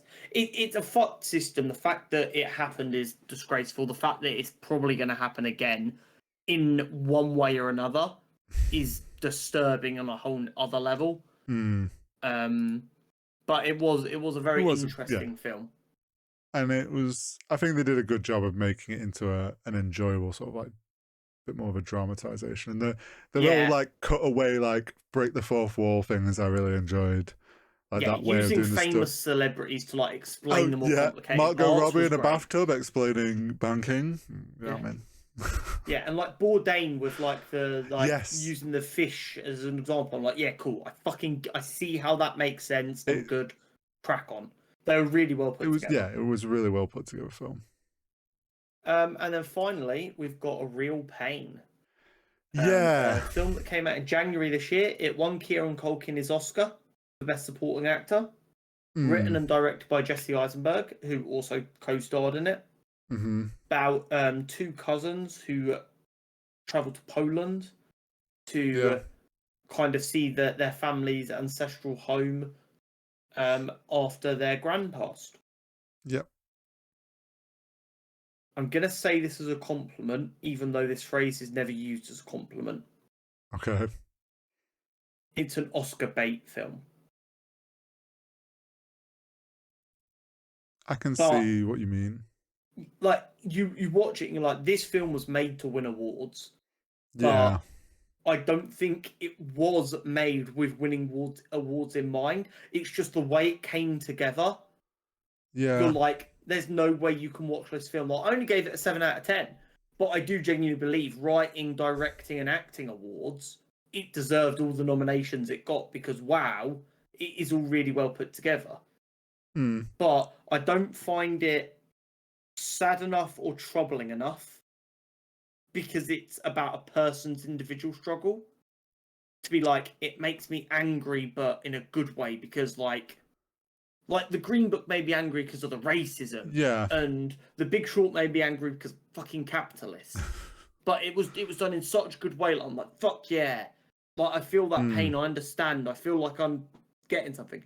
And it wasn't so fun and entertaining where I'm like, yeah, this is great. It makes me feel things and it makes me feel happy. It's just kind of like, wow, this is compelling, it's interesting, it's can't look away. These characters feel like real people. They don't feel like these idealized versions. They feel like real people who sometimes you're going to fucking love and sometimes you're going to want to slap them upside the head. I gave it, I'm similar. I gave it a 6 out of 10. And it's like, the film, like the deeper story there of like the cousin that he loves his cousin even though he fucking hates him, but then also that's come from clearly this other cousin's tried to off himself and he found him or whatnot, and there's clearly trauma there, but it's like that's only kind of revealed towards the end, which I was like, I kind of wish we'd maybe got this a bit sooner. We could have gone more, like, dug into this a little bit more between the two of them. I just found, and this is props to them because of how well it was done acting. The first half of this film, I was like, this is getting difficult for me to watch because I'm just like, I can't stand this guy. Because obviously that's the point. That is the point, but it's just like, that then kind of just threw me off for one. Like, I was just like, this is overly irritating me, and I'm not seeing a reason to put up with it for like story wise at the moment. That I was just like getting a bit not so sure about this film. And then it's like, then it kind of dropped that, there is a more deeper trauma going on here, but like they address it so late that I'm just a bit like, I kind of wanted that a bit sooner. Do you know what it feels like? And maybe you can relate to this also being a man. It feels like when you as a man know you need to discuss something that's quite upsetting with another man, and you don't have a fucking clue where to start because, you know, the patriarchy, like, as much like, I think of myself as a very modern man, but like we've discussed it before, like, I just don't really cry. It's not my thing. I don't know why I don't. And it's like, it's one of them like running gags. Like, even in Friends, it's like Chandler hasn't cried in like 12 years, and everyone's like, what the fuck is wrong with you? And it's like, oh, I'm broken. It's like, I kind of relate to that in a weird way. And I'm watching this film, and I'm like, this is clearly two men who have something deeply important they need to say to each other. But they would genuinely rather die than bear the uncomfortable minute of saying what they need to say for their own benefit. Like, Jesse Eisenberg's character clearly just needs to say to his cousin, I fucking love you, and you're terrifying me because I'm worried about you constantly and I don't know how to help. Yeah. But he would literally rather just walk around and being pissy and angry at him than just say to him, I'm worried about you and I love you. Yeah. I get what you And on the mean. flip side, Kieran Culkin's character clearly just wants to say, I'm terrified, I don't know what to do. But he'd rather make stupid fucking jokes and get high than just admit he's scared. Yeah, he'd rather just be a dick to other people at times, and it's just like, yeah, He'd no, I rather get what have you're them saying. moments of like being aloof and creative and inspiring, because he is at times. You're like, wow, that is something there. And then he just takes it too far because you can kind of see he gets in his own head about it. And like the acting's brilliant, but you do just want to fucking smash their heads together and be like, just talk to each other. You don't have to go to Poland just to say that you love each other and that you want to have a better relationship. For the love of God. But it's a very well made movie for what it is, and like, bearing in mind the size of the two actors, it was put together on a surprisingly low budget. And my favourite tidbit about the film, Jesse Eisenberg wrote the film, directed the film, starred in the film. He cast Kieran Culkin without ever having seen him in anything or ever having met him. Yeah, I heard that. He casted him based on vibes of like interviews he'd done on like the Graham Norton show kind of stuff. Yeah, and what he'd heard about him and stuff. Yeah. Fucking insane. Yeah, it's a wild choice. What else have we got left on here to discuss? I'll give you 30 seconds if I know what you did last summer. It was dreadful. There we go. Yeah. Bearing in mind, the original I Know What You Did Last Summer kind of, I don't know if it launched, but I know it was near the early parts of Michelle Gellar, Buffy the Vampire Slayer. No. Yes. I can't remember. Freddie Prinze Jr. and what's her face? The main character of the fucking original film. I Know What You Did Last Summer, 1997. Jennifer Love Hewitt. Like, it was when they were all quite young. Like, it did, like, it's a cult classic. Yeah. This film did none of the stuff well. It brought back all three of them and didn't really use any of them that well. Madeline Klein was cast as to be like the big name of the new generation. And they clearly wrote the character that they cast her as before they cast her. Because that character should have died logically. And I'm not, oh my god, how'd she survive that? That only happens once. But like, plot-wise, she clearly was supposed to die about 3 times. And then they went, no, but she's the most famous one. She has to make it to the end. Right. And ends up kind of being this weird kind of uncomfortable feeling. Like, horror has a lot of issues anyway. With like the way it treats women characters a lot of the time is like kind of uncomfortable. Yep. So Freddie Prinze Jr.'s character is one of the surviving characters from the original film. As a teenage boy, he was hunted and survived a serial murderer. Spoiler alert, in this film, he is essentially the serial murderer.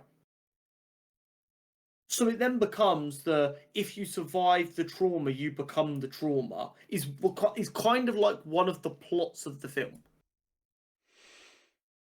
Okay.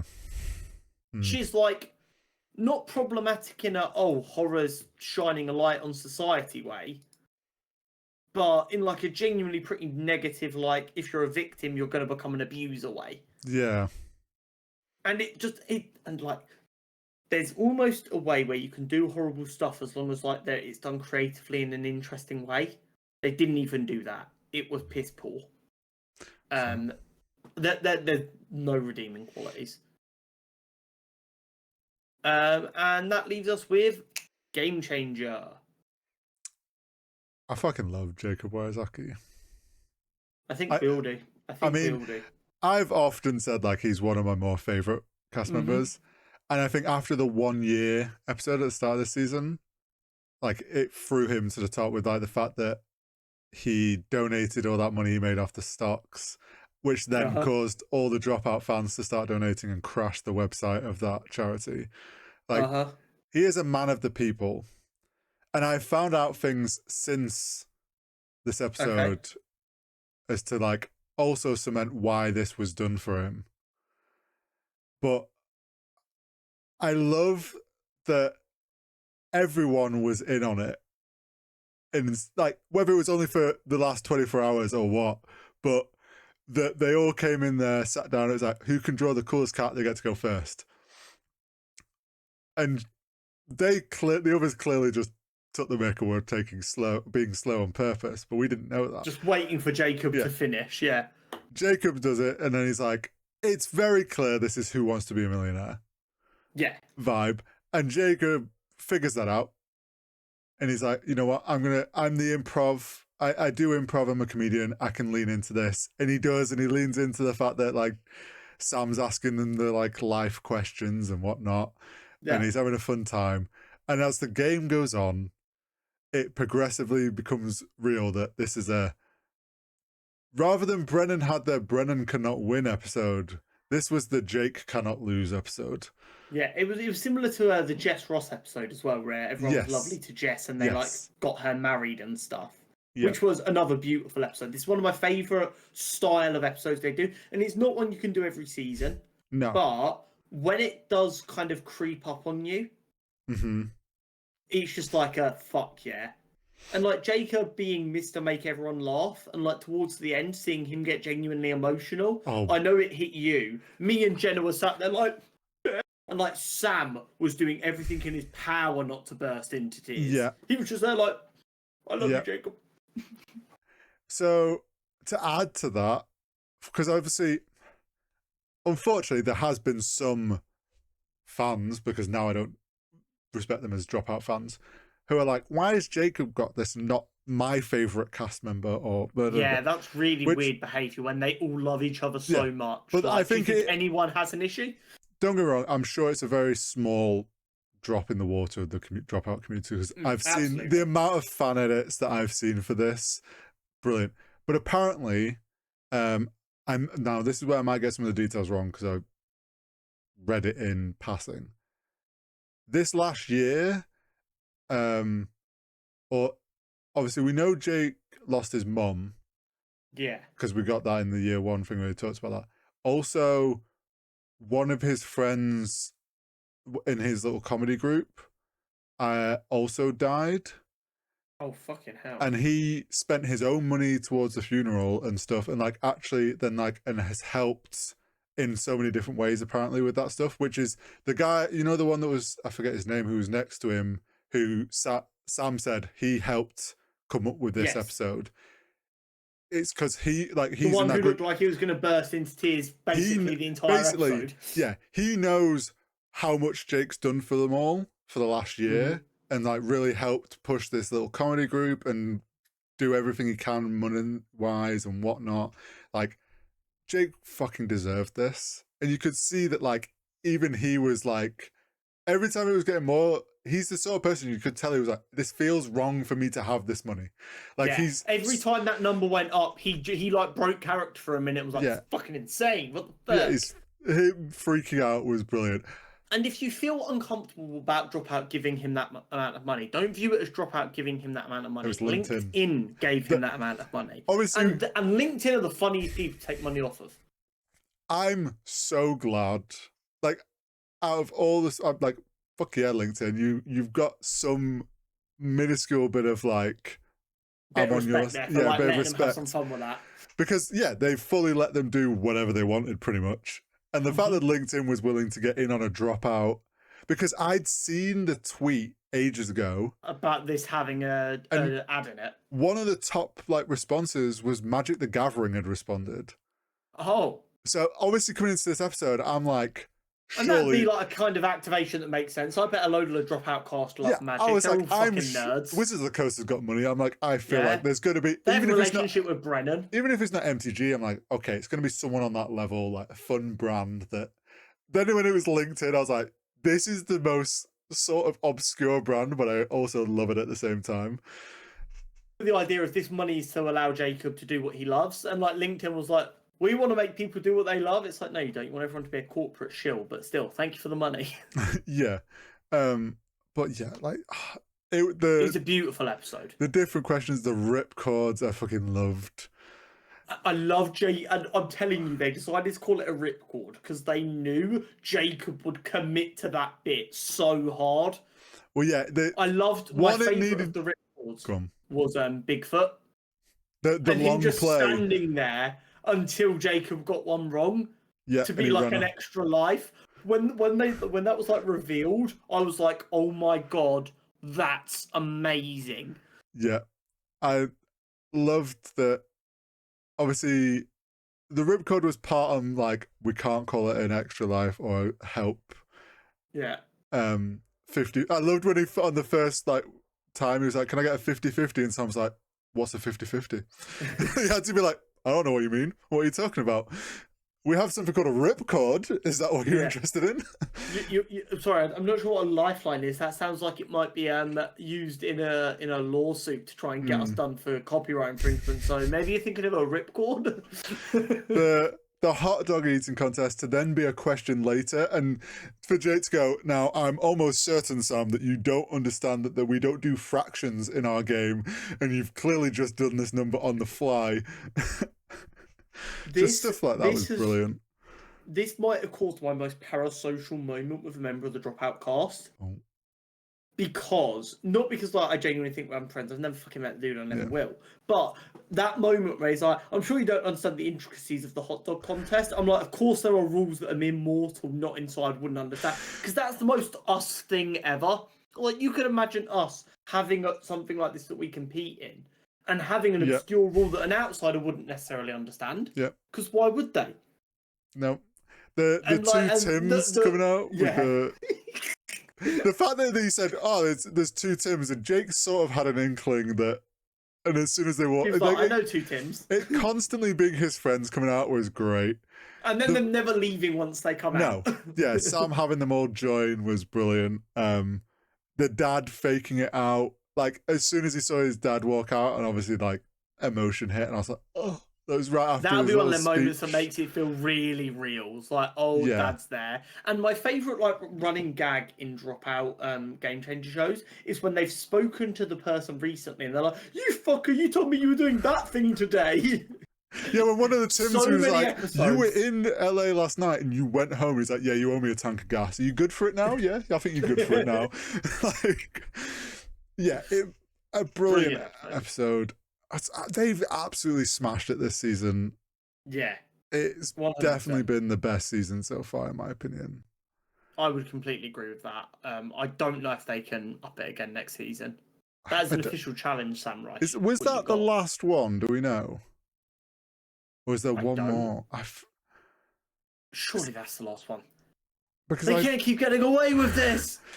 I feel like I looked at how many... So season 6 had 9 episodes, and that was episode 9. So in theory, that should be the last one, unless they're going to increase. Give us a. Apparently, there's 10 episodes. Oh, so we might be getting. Oh, please be a Sam Says for the final one. Okay, so apparently the tagline was 10 episodes, no game samers. So we might not get a Sam Says if it's no game samers. Okay, then I just requested it say somehow fuck with Brennan. What if it's a fuck like Brennan comes into it thinking it's another fuck with Brennan game, and he's like, the whole game, it's like, okay, you're just fucking with me. So then there's a twist at the end to like, oh, like they're building something up, and Brennan's like, okay, at what point are you ripping this away from me and fucking me over? And then Sam goes, what they like build a game that he runs away with, and he's trying to work out when is this going to screw me? And then at the end, it's just like, that's the end of the episode. You've won, and he'll just be like, make it a standard quiz, but have him panicking, thinking you want less points. He's just be like, what do you mean? What's the gimmick? And Sam's like, there is no gimmick. This is what it is. That would be quite funny. But yeah, I don't know if there's I don't think there's anything else we've watched recently. No, not really. I mean, is that not enough? Shall we talk about how you've absolutely destroyed me as a person? This is my current singles of issues. Sorry, you're looking at the back of them. Look at the nice ones instead. That are sat on my desk ready for me to read. There is 8 of them. I'm currently collecting Spider-Man, Uncanny X-Men, and The Flash. 5 ongoings. Yeah, that sounds right. And of course, I get the occasional volume. I've bought a bunch more recently, but that is uncommon. I don't buy that many normally. I've been collecting comics for a long time. I have been the comic knowledge dude on the podcast. Yep. I have been making a concerted effort for a long time to convince you and the boys to give comics a go. You have. I have offered probably more times than a prostitute on a busy street corner to offer recommendations to you guys based on what you wanted to read. And then out of fucking nowhere, so I've just last Wednesday, I've just scrolled back up in our Twitter DMs. It was not Friday, just been the week before. So it was.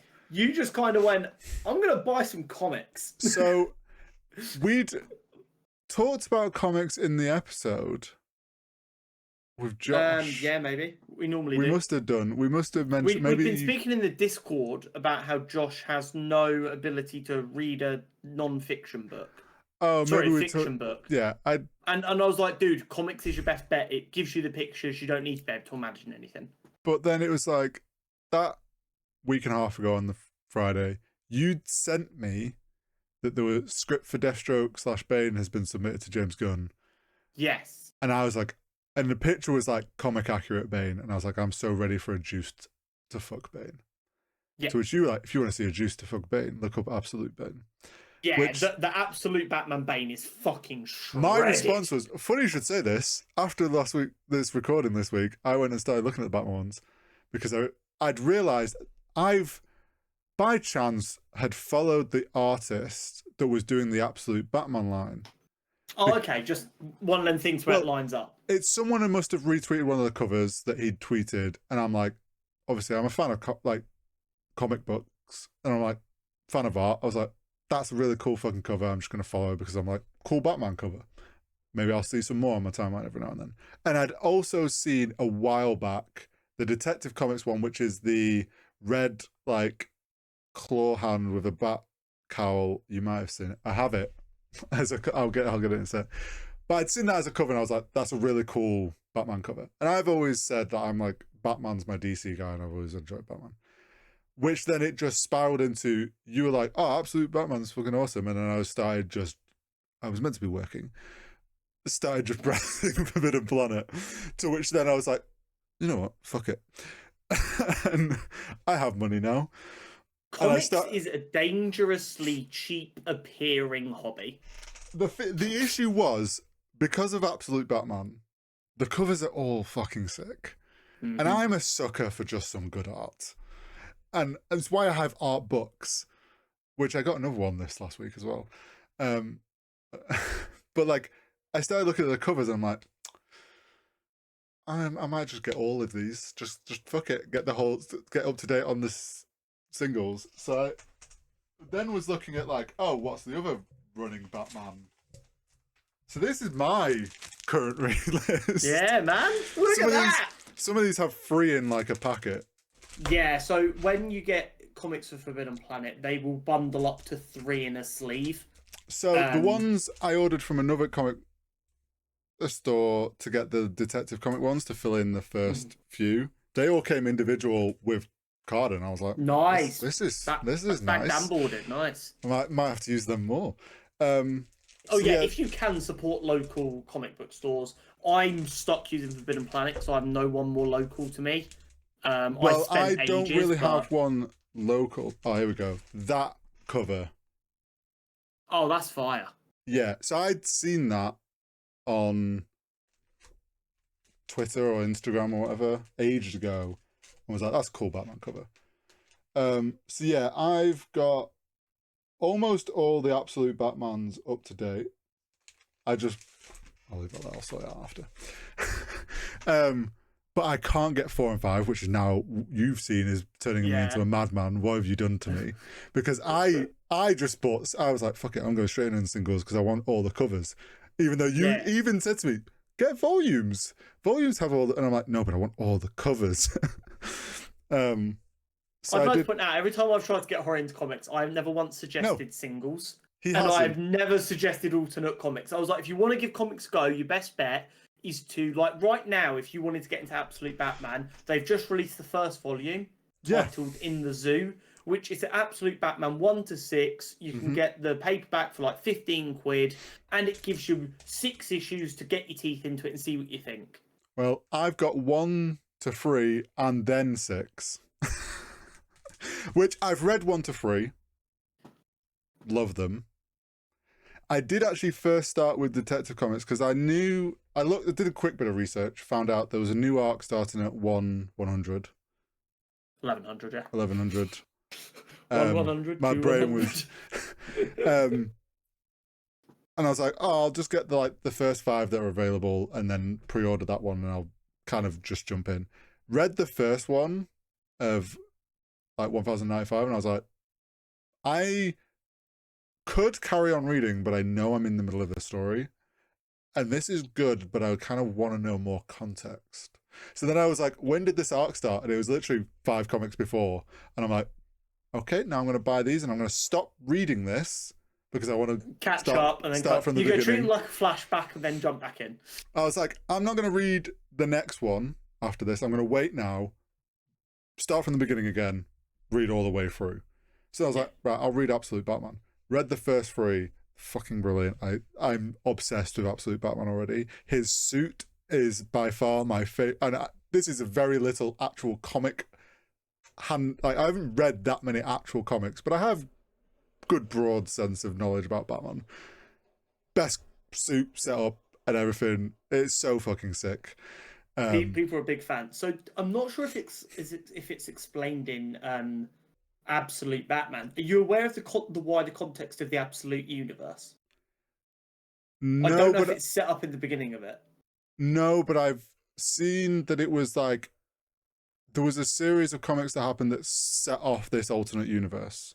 Yeah. So basically, this is a universe created by Darkseid as like a super prison for superheroes, which is why all of the villains are juiced to the fucking gills, because it's just supposed to be a giant torture chamber, essentially. So there's a really, I don't know if, are you bothered by spoilers for Absolute Batman? You don't need to worry about spoilers. I've seen lots of, I'm so deep on comic Twitter, I've seen a lot of stuff already. So in the first, I will be buying the volumes to collect it eventually. But... in the first 3, there's a really cool thing that it does in the first one, which is like, there's obviously a narrator going on, and it's Alfred, and he's from out of town.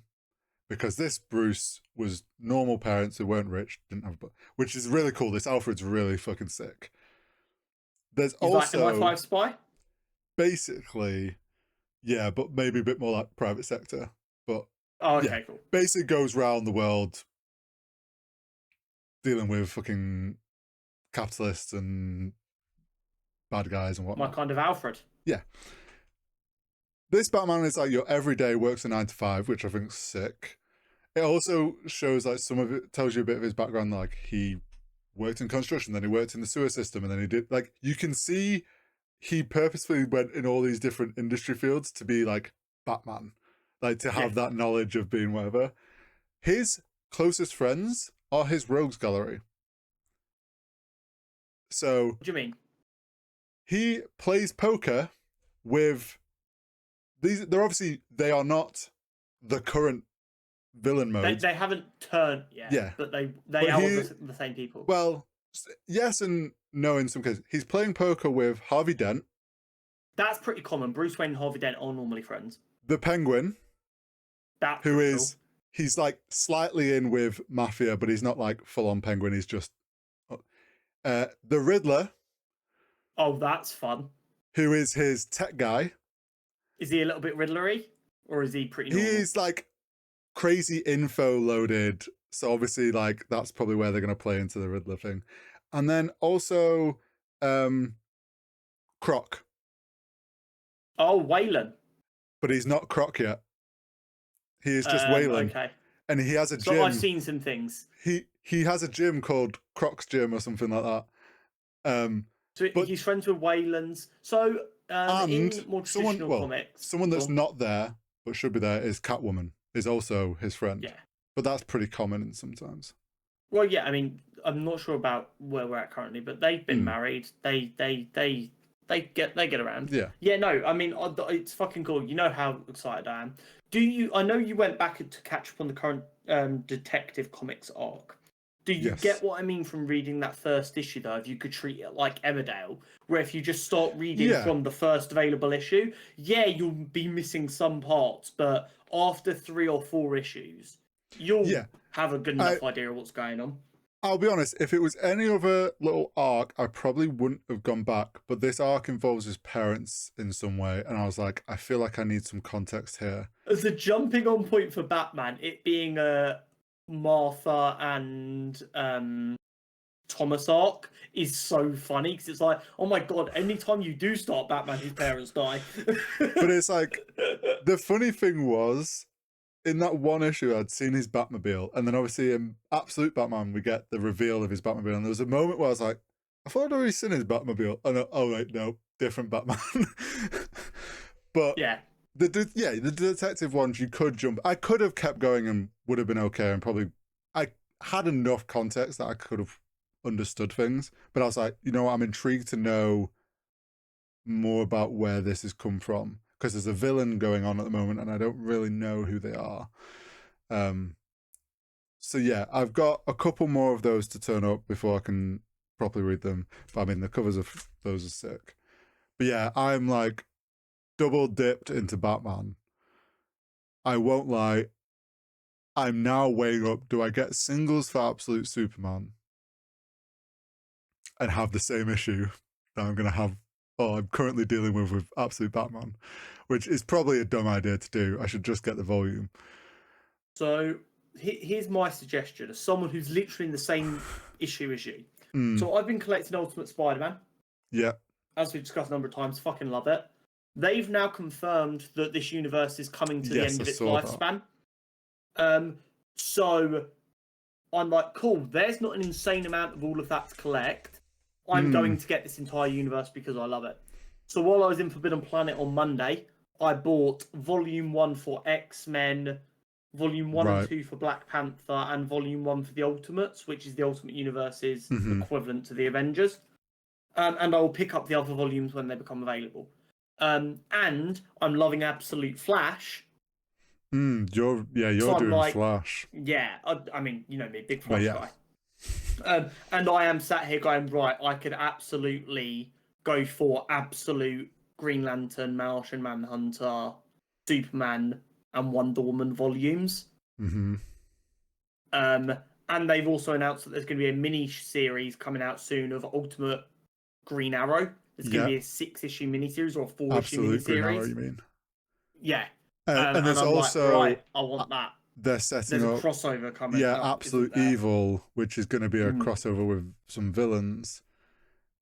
So I'm like, I don't know how long this universe is going to last and how big it's going to get. So I'm kind of a bit wary to touch. Like, what I don't want to do is go and get the first volume for all of the current runs, and then be like, oh my god, I love all of them. This is where I'm at. I'm like, because I know that there's going to be this crossover thing, I'm like, I'm kind of tempted. Absolute Superman, I'm totally down for that because I do think it'll be sick. It's also a very fun twist on the character. Absolute Wonder Woman does actually sound quite interesting. Absolute Martian Manhunter, Mate, from what I've seen of the art is art, amazing. Yeah, it's a trip fest, and I'm kind of into it. Critically, so not just like people who love Batman and everything, critically, Martian Manhunter Absolute is being reviewed the best. Oh, okay. People are calling it generational. So something that then also has gone through my head while looking into the Absolute ones, and they announced obviously Green Arrow. I'm like, I kind of want Absolute Aquaman.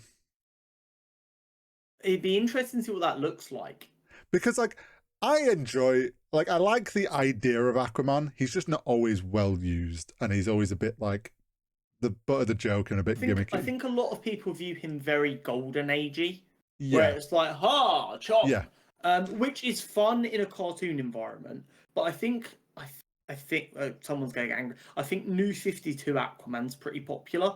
Because that was a bit more of a modern and responsible take on Aquaman, and people are kind of fuck with that. One of the few things that I think a lot of people loved about the New 52 was Aquaman. Like, I feel like also the fact that we've got Superman, Wonder Woman, Flash, Batman. I'm like, Aquaman, Absolute Justice League. Yeah, Absolute Justice League.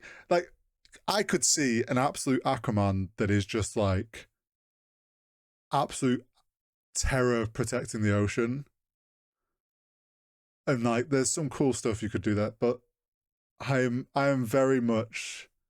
I think I don't know if I'll venture. Like, I want to get Woman of Tomorrow volume because obviously we're gonna get the Supergirl film, and I'm like, I know that's a well liked.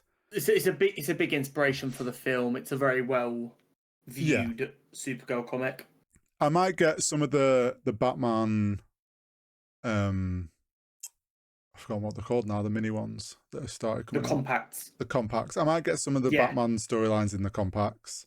The compacts are great if you want a story for a particular character, but you don't know what. You can just be like, because what they were doing is they're going through the iconic stories of different characters, and they're making it more affordable and a more traditional book form factor, like size-wise.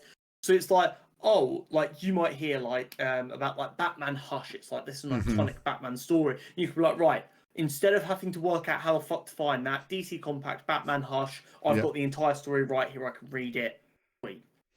But like, other than those, I'm a bit like, I'm not sure if I'm fussed about diving into the rest of the normal DC at the moment. I'm like, I might just dive into just the Absolute, because I'm like, I love what they've done with Batman, so I feel like the rest of the characters are also being well received, and it's like, this world seems like a fun, different take, but not like crazy too different. Yeah, I get that. Marvel is... Go on.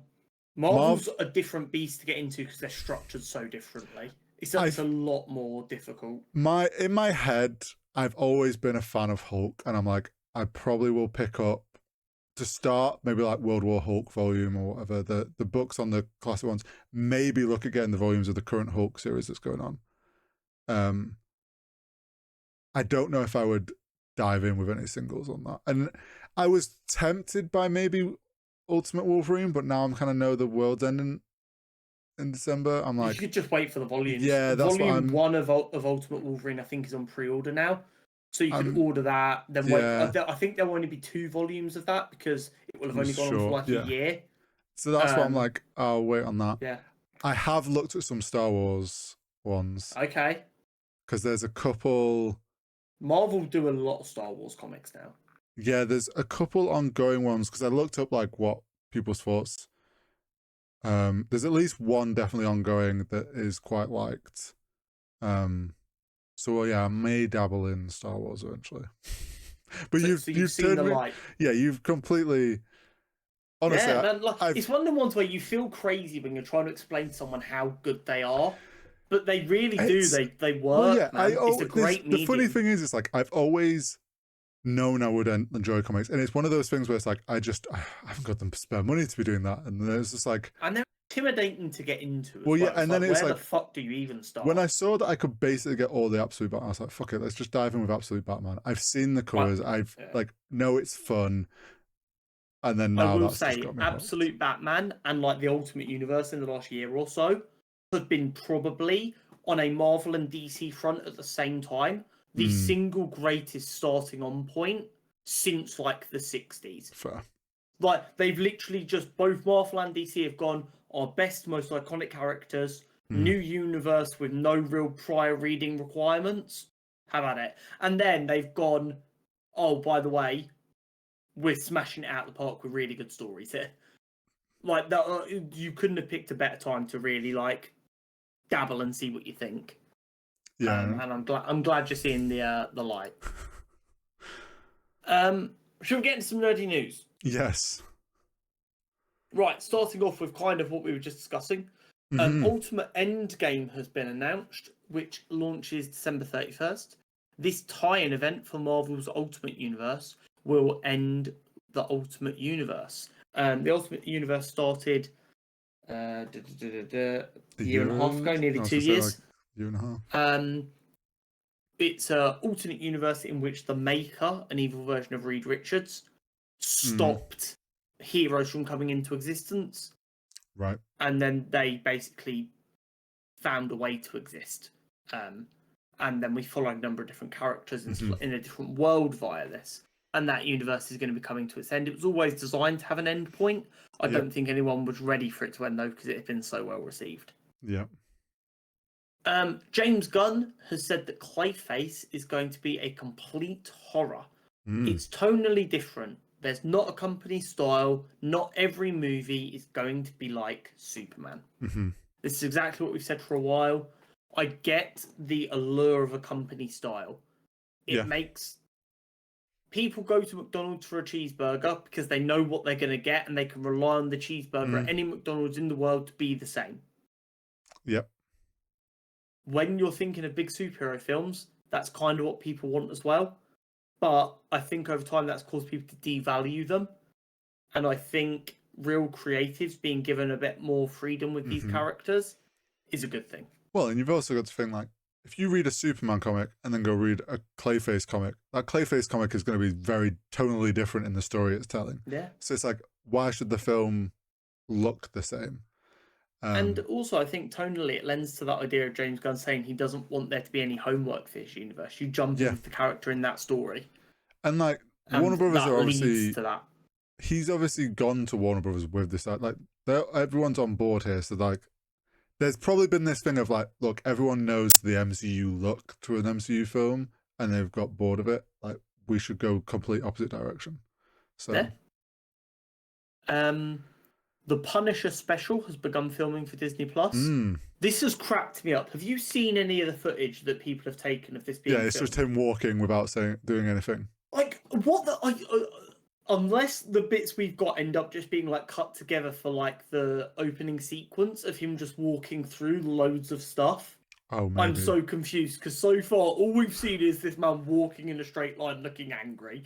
And don't get me wrong, it's funny, but I am kind of like... This gives me no indication about what's going on. I'm all for it though, because I'm like, yep, not going to get in that man's way. Like, it's just really funny that you picked up on it as well. That like I've seen him in like 3 or 4 different areas, and it's just walking a diagonal line, angry. Yep. And I'm intrigued to see how it's used. James Gunn's confirmed that he isn't writing season 2 of Creature Commandos, which is. At all, or just not at the moment? He's not going to be writing it. It's being worked on. He is not writing it. Interesting. I'm okay with that. I'm not necessarily against it. I want to think he's being a bit absolutist about that, and he will, like, apart from just green lighting it, like give his opinion, or he's left them some notes about his ideas for the second season for them to develop. And let's be honest, it's a very him show to just then not have him involved in it. No, I imagine there was other writers that helped him. He came up with the main thing, and then so he's probably just like, this is the main core thing. I'm gonna let you guys have a bit more freedom with writing it out more. He's still gonna have a hand on it, but he's gonna have so many more things now than when he was doing season 1. Like, he knows I can't stretch myself too thin. Yeah, And absolutely. Yeah. Beyond the Spider-Verse has been delayed an additional few weeks to June 25th, 2027. Oh no. Apparently, this isn't because the film wouldn't be ready. The rumours suggested are that this is a clearer IMAX window, so it will have less competition for IMAX screenings, which is a big concern for some films. They're like, Yeah. right, I don't want to be too near the Odyssey or like Yeah. Top Gun Maverick because that film gets IMAX screens and I want to be in an IMAX screen. Yeah. Feig did an interview. I've got some cliff notes from it here. Secret Wars is supposed to execute a soft reboot of the MCU. What? If only someone had been telling you this for 6 years. Oh no! Like, they're gonna get rid of all of my characters and it's the end of the MCU. Why would they do this? Why are they completely restarting everything? This is exactly what he said to us, that they're restarting everything. No. Yeah, it's going to peel in the Fox universe, the Fantastic Four new universe, everything that it wants. Yeah. And there'll be some minor changes to make it all go together smoothly, and then we'll crack on. The amount of people that are like, my childhood's ending, it's all over. And it's like, you don't realise what a soft reboot means, do you? Yeah, they don't have a fucking clue. It's not, this is over, start fresh. This is, we are pulling it all into one earth. They just didn't pay attention to Loki, season 1 or 2, when they talked about trimming timelines and like going back to the sacred timeline. Probably because they never watched it because it was too much to watch. He's confirmed that they're not allowed to use Miles yet. They've got to wait till at least Beyond the Spider-Verse is done. Yeah, I'm assuming they're not allowed to use the name Miles until June 26, 2027. I'm not at all surprised that Sony has been like that. And honestly, and I don't blame them either. It's the only good thing they've put out in fucking years regarding Spider-Man. Let's hold off on Miles till after soft reboot, please. Yeah. I don't want them to like half-ass throw him in. He's not well received because they did a half-ass job, and then they're like, "Oh shit, cut that for the reboot." Yeah. John Bernthal's Punisher is in Spider-Man Brand New Day, as confirmed by Feig. We're pretty confident on that anyway, but it has been confirmed. He also confirmed it will be a street-level story. Now, this caused a big problem for Kevin Feig, because up until now, I've been I'm not sure who to believe, so I'm just going to get whatever I get. Someone with power has confirmed this is street level. If I come out of that film and I don't agree, Kevin, it's on site, you hat-wearing motherfucker. There is only room for one man in a hat in this town. And he's on a different podcast. Yeah. We'll have to wait and see. Yeah, when there was conflicting reports, I could just go, whatever happens, happens, I'll be okay with it. I've now been told by someone who has the ability to go make it street level, it's going to be street level, so I expect it to be fucking street level. I'm hopeful that it is, and they've managed to pull this off by saying to Sony, look, it's going to be street level because Spider-Man's going to be in Secret War and Doomsday in some capacity, and there's your big end of worlds showings. Let us have his own film be street level. And they've gone, okay. Yeah, I agree. Or they've sold it on you're doing a Spider-Man film that is multiversal. We'll make more money if you cover the multiverse right now and we let Spider-Man do a Spider-Man story. Yeah. I know you don't particularly care, although since you're listening to my recommendations and finally giving comic books a try, Ted Lasso has begun filming season 4. I did see that there was like some clip of them all sat around a table. Yeah, so this was the first look of them sat down eating. Season 4 will focus on Ted Lasso becoming the coach for women's team, which 20 Spaniards watching. Hold that. The rumours are that England captain and Arsenal captain, who this season, just gone in case you're not aware, her, I know you're not a football person, captain Arsenal to the Champions League trophy against Spanish side Barcelona, and then captained England to the European trophy against Spain. Leah Williamson is apparently going to have a cameo in it, so I'm quite excited for that. That's cool. Hold that, you Spaniards. So yeah, I'm very excited for that. I'm a big fan of Ted Lasso. I think it's a great show. And like the rumours of this being a season focused on women's football was good anyway, because it needs to be highlighted. but this coinciding with another big spike in interest in the women's game in the UK could genuinely They've do timed wonders this for the game. perfectly. Yeah. Anna Nogueira, I apologise if I butchered that pronunciation, who has written the scripts for Supergirl and Teen Titans, has been confirmed to be working on the script for Wonder Woman. Obviously, we've not seen Supergirl or Teen Titans yet. We don't know if this is good news or bad news. We just know that it's news. Yeah, and if anything, it's good in the sense that because we knew James had come out and said after Superman, the focus now is Batman and Wonder Woman. Mm-hmm. Him trying to do two big scripts like that to be like the next big things to get focused on, this helps mean that he can focus on Batman, do a good job with it, not be trying to split his brain. We've got someone that's going to give Wonder Woman a good, hopefully, script. Yeah. And then potentially we've got the next two solid films scripts done, ready to get onto the conveyor belt. Yeah. And like not to harp on it too much, but we've said a number of times how it's important to have the right people writing the right characters. Mm-hmm. Like me and you writing a Black Panther film wouldn't make a hell of a lot of sense. Yeah. We've had issues in the past with the wrong people writing scripts. Having a woman write a Wonder Woman script probably going to lead itself to a better script. From the people that have already been on board with DCU, the fact that we trust that they've picked the right person for Supergirl who understands it, so it would make sense that that person is also going to understand Wonder Woman. So it's like there's some crossover there that hopefully can lead to another good script. Yeah. Okay. Have you seen any of this? I've watched the episode. It goes deeper than the 3 words I've got up here, though. Oh, I've seen the episode and I've heard more things about. Okay, so around it. This is minorly conspiracy theory, but in the big bad world of today, it's not that insane. Right. So I'm going to need you to walk with me as we talk about Paramount, South Park, Trump, and The Late Show. Right, okay.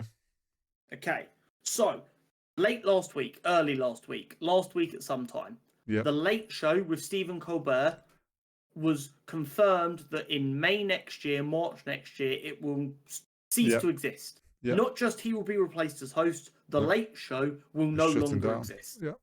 Which sent shockwaves throughout the late night television industry, which is a huge part of American TV history. And no one could really believe it. It is not a popular decision. No. So that is CBS, which is Paramount. That is all one thing. Claiming cost cutting. Yes. About a day later, they announced they were spending $1.5 billion for 5 more years of South Park. So that is the streaming rights to the old episodes and 10 new episodes a year, I believe. Yep. Then, a day after that, South Park released their first episode of their new season, which ripped the shit out of Trump, including showing Trump and then his teeny tiny dick. They've also shown how they did that. We don't have to be worried. It wasn't AI generated. They did some good old fashioned deep faking because they have class. Now, also to point out that clip, because have you seen the episode?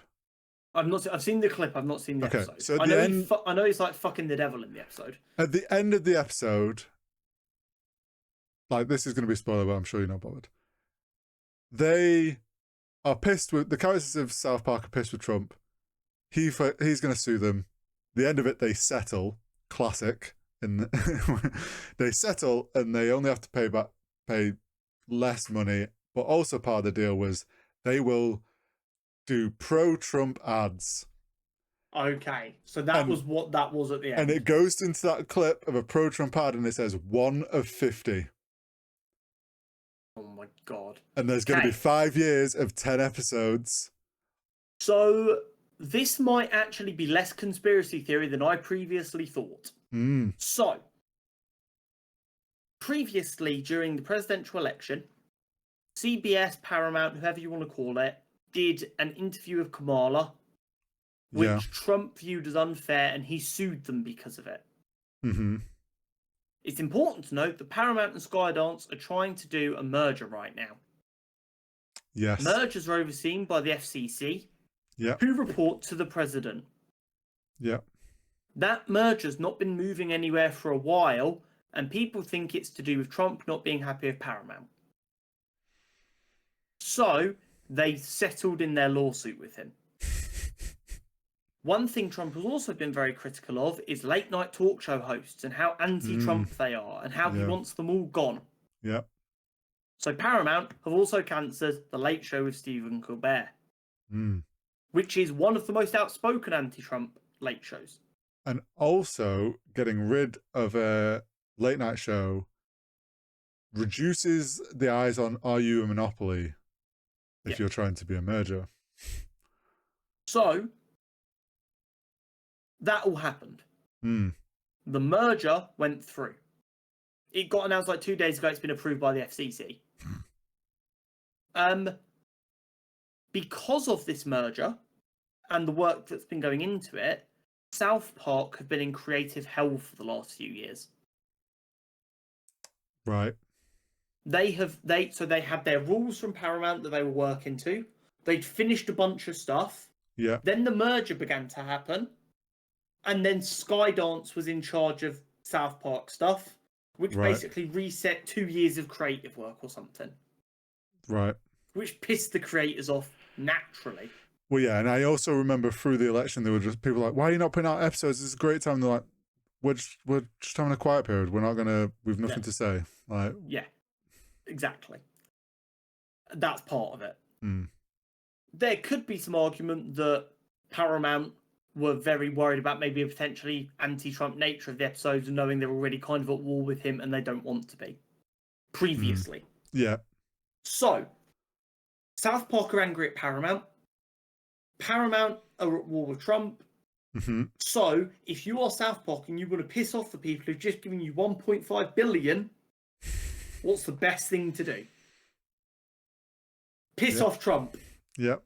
So the thought is they gave Trump money, they cut the Late Show to repair their relationship with Trump, and then basically a day after that, when they got their merger passed, South Park have come out after being given $1.5 billion by these people and started a war with Trump. Do you want to know something else interesting?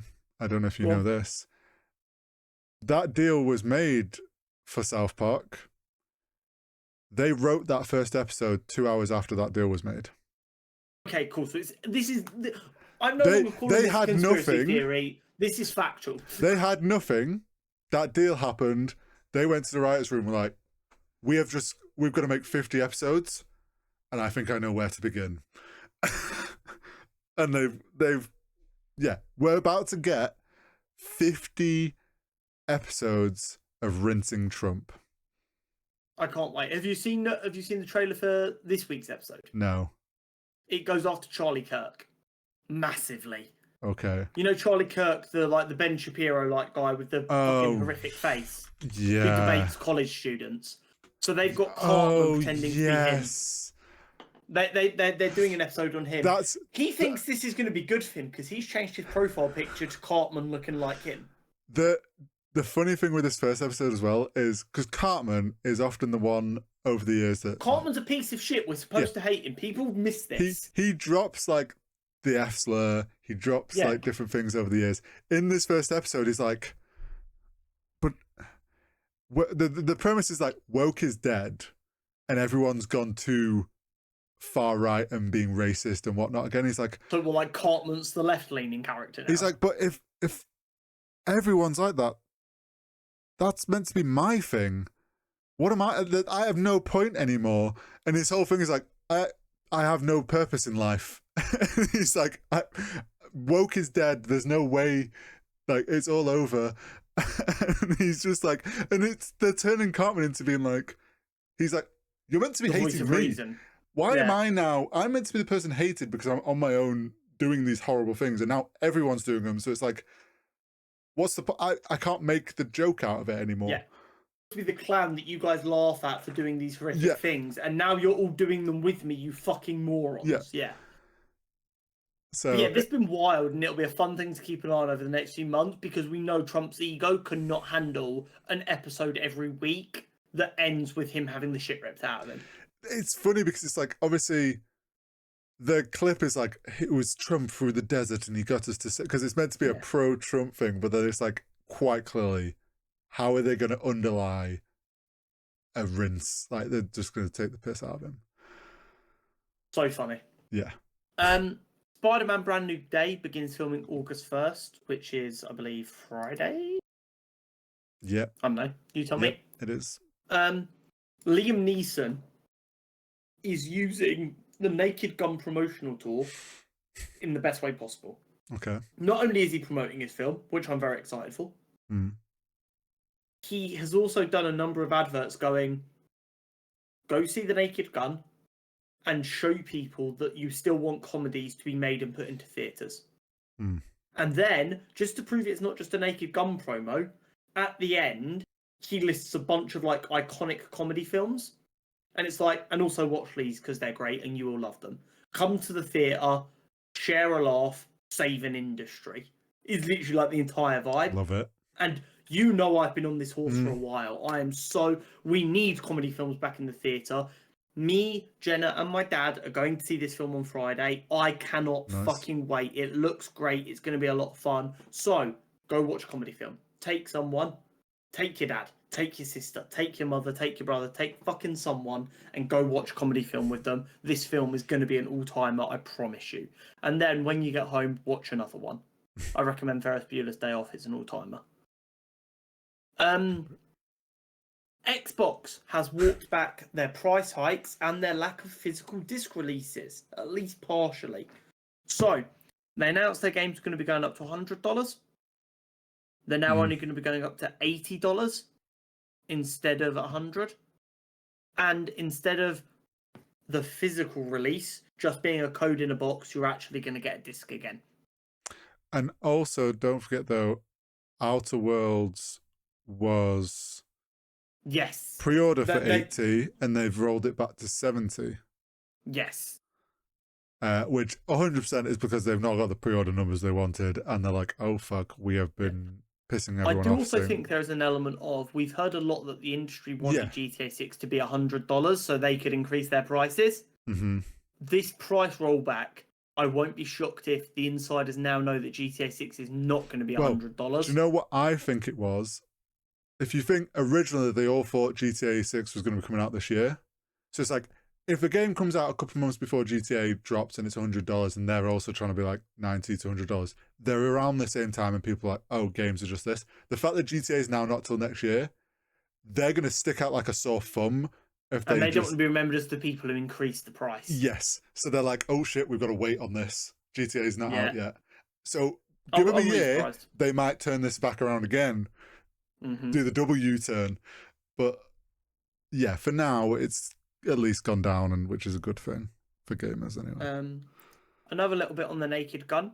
It is currently sat, or at the time of writing this, it may have changed again now, but it was at 93% on Rotten Tomatoes with 73 critic reviews. That is a solid start. Yeah. And hopefully the audience loves it as much, if not more. Fingers crossed. And then last but not least, we got our trailer for Gen V Season 2. We did. It looks good. It does look good. And I think in the, like, because obviously, unfortunately, we lost the young actor that I forget the character's name. Chance? Yeah. What they seem to have done to kind of obviously work the story around that and in a respectful way of not like just trashing his character. I like what they've gone for. It seems interesting. I like this idea that we're on the run a bit and they're going to go back to Godolphin. Yeah, and the boys are going to kind of use the good guys from GMV Season 1 to kind of be like... insiders. Yeah, insiders, and work out what the fuck's going on at Godolphin because they're clearly building an army or something. Yeah, there's clearly still some dodgy shit going on under the school, even though it was apparently shut down, but it obviously isn't because it's still Vought run. And we're going to get, obviously, these younger heroes start to figure out their powers a lot more and get more powerful, and that's going to be cool. Yeah. And I really hope they lean more in the less satirical, serious vibe for Gen V and let the boys be the satire. Yeah, just let the youngsters be a bit more comedy of like youngsters with crazy powers, like Yeah. doing like dumb college shit, and then also, oh fuck, we're fighting a Yeah. conglomerate. Like there is inherent comedy in being in a crowded place with a bunch of people who have superpowers who would kill you if they knew the truth about you, but they also want to get drunk with you and you have to blend in. So how do you manage that? Yeah. And like, yeah, there's something there. I'm excited. I think it's gonna be really good. I know we both love Gen V season 1, Yeah. so I see no reason not to be excited for season 2. Me too. And that is it for us this week. We have had so much to discuss, and we will be back next week. We will. But until then, have a lovely week. See you next time.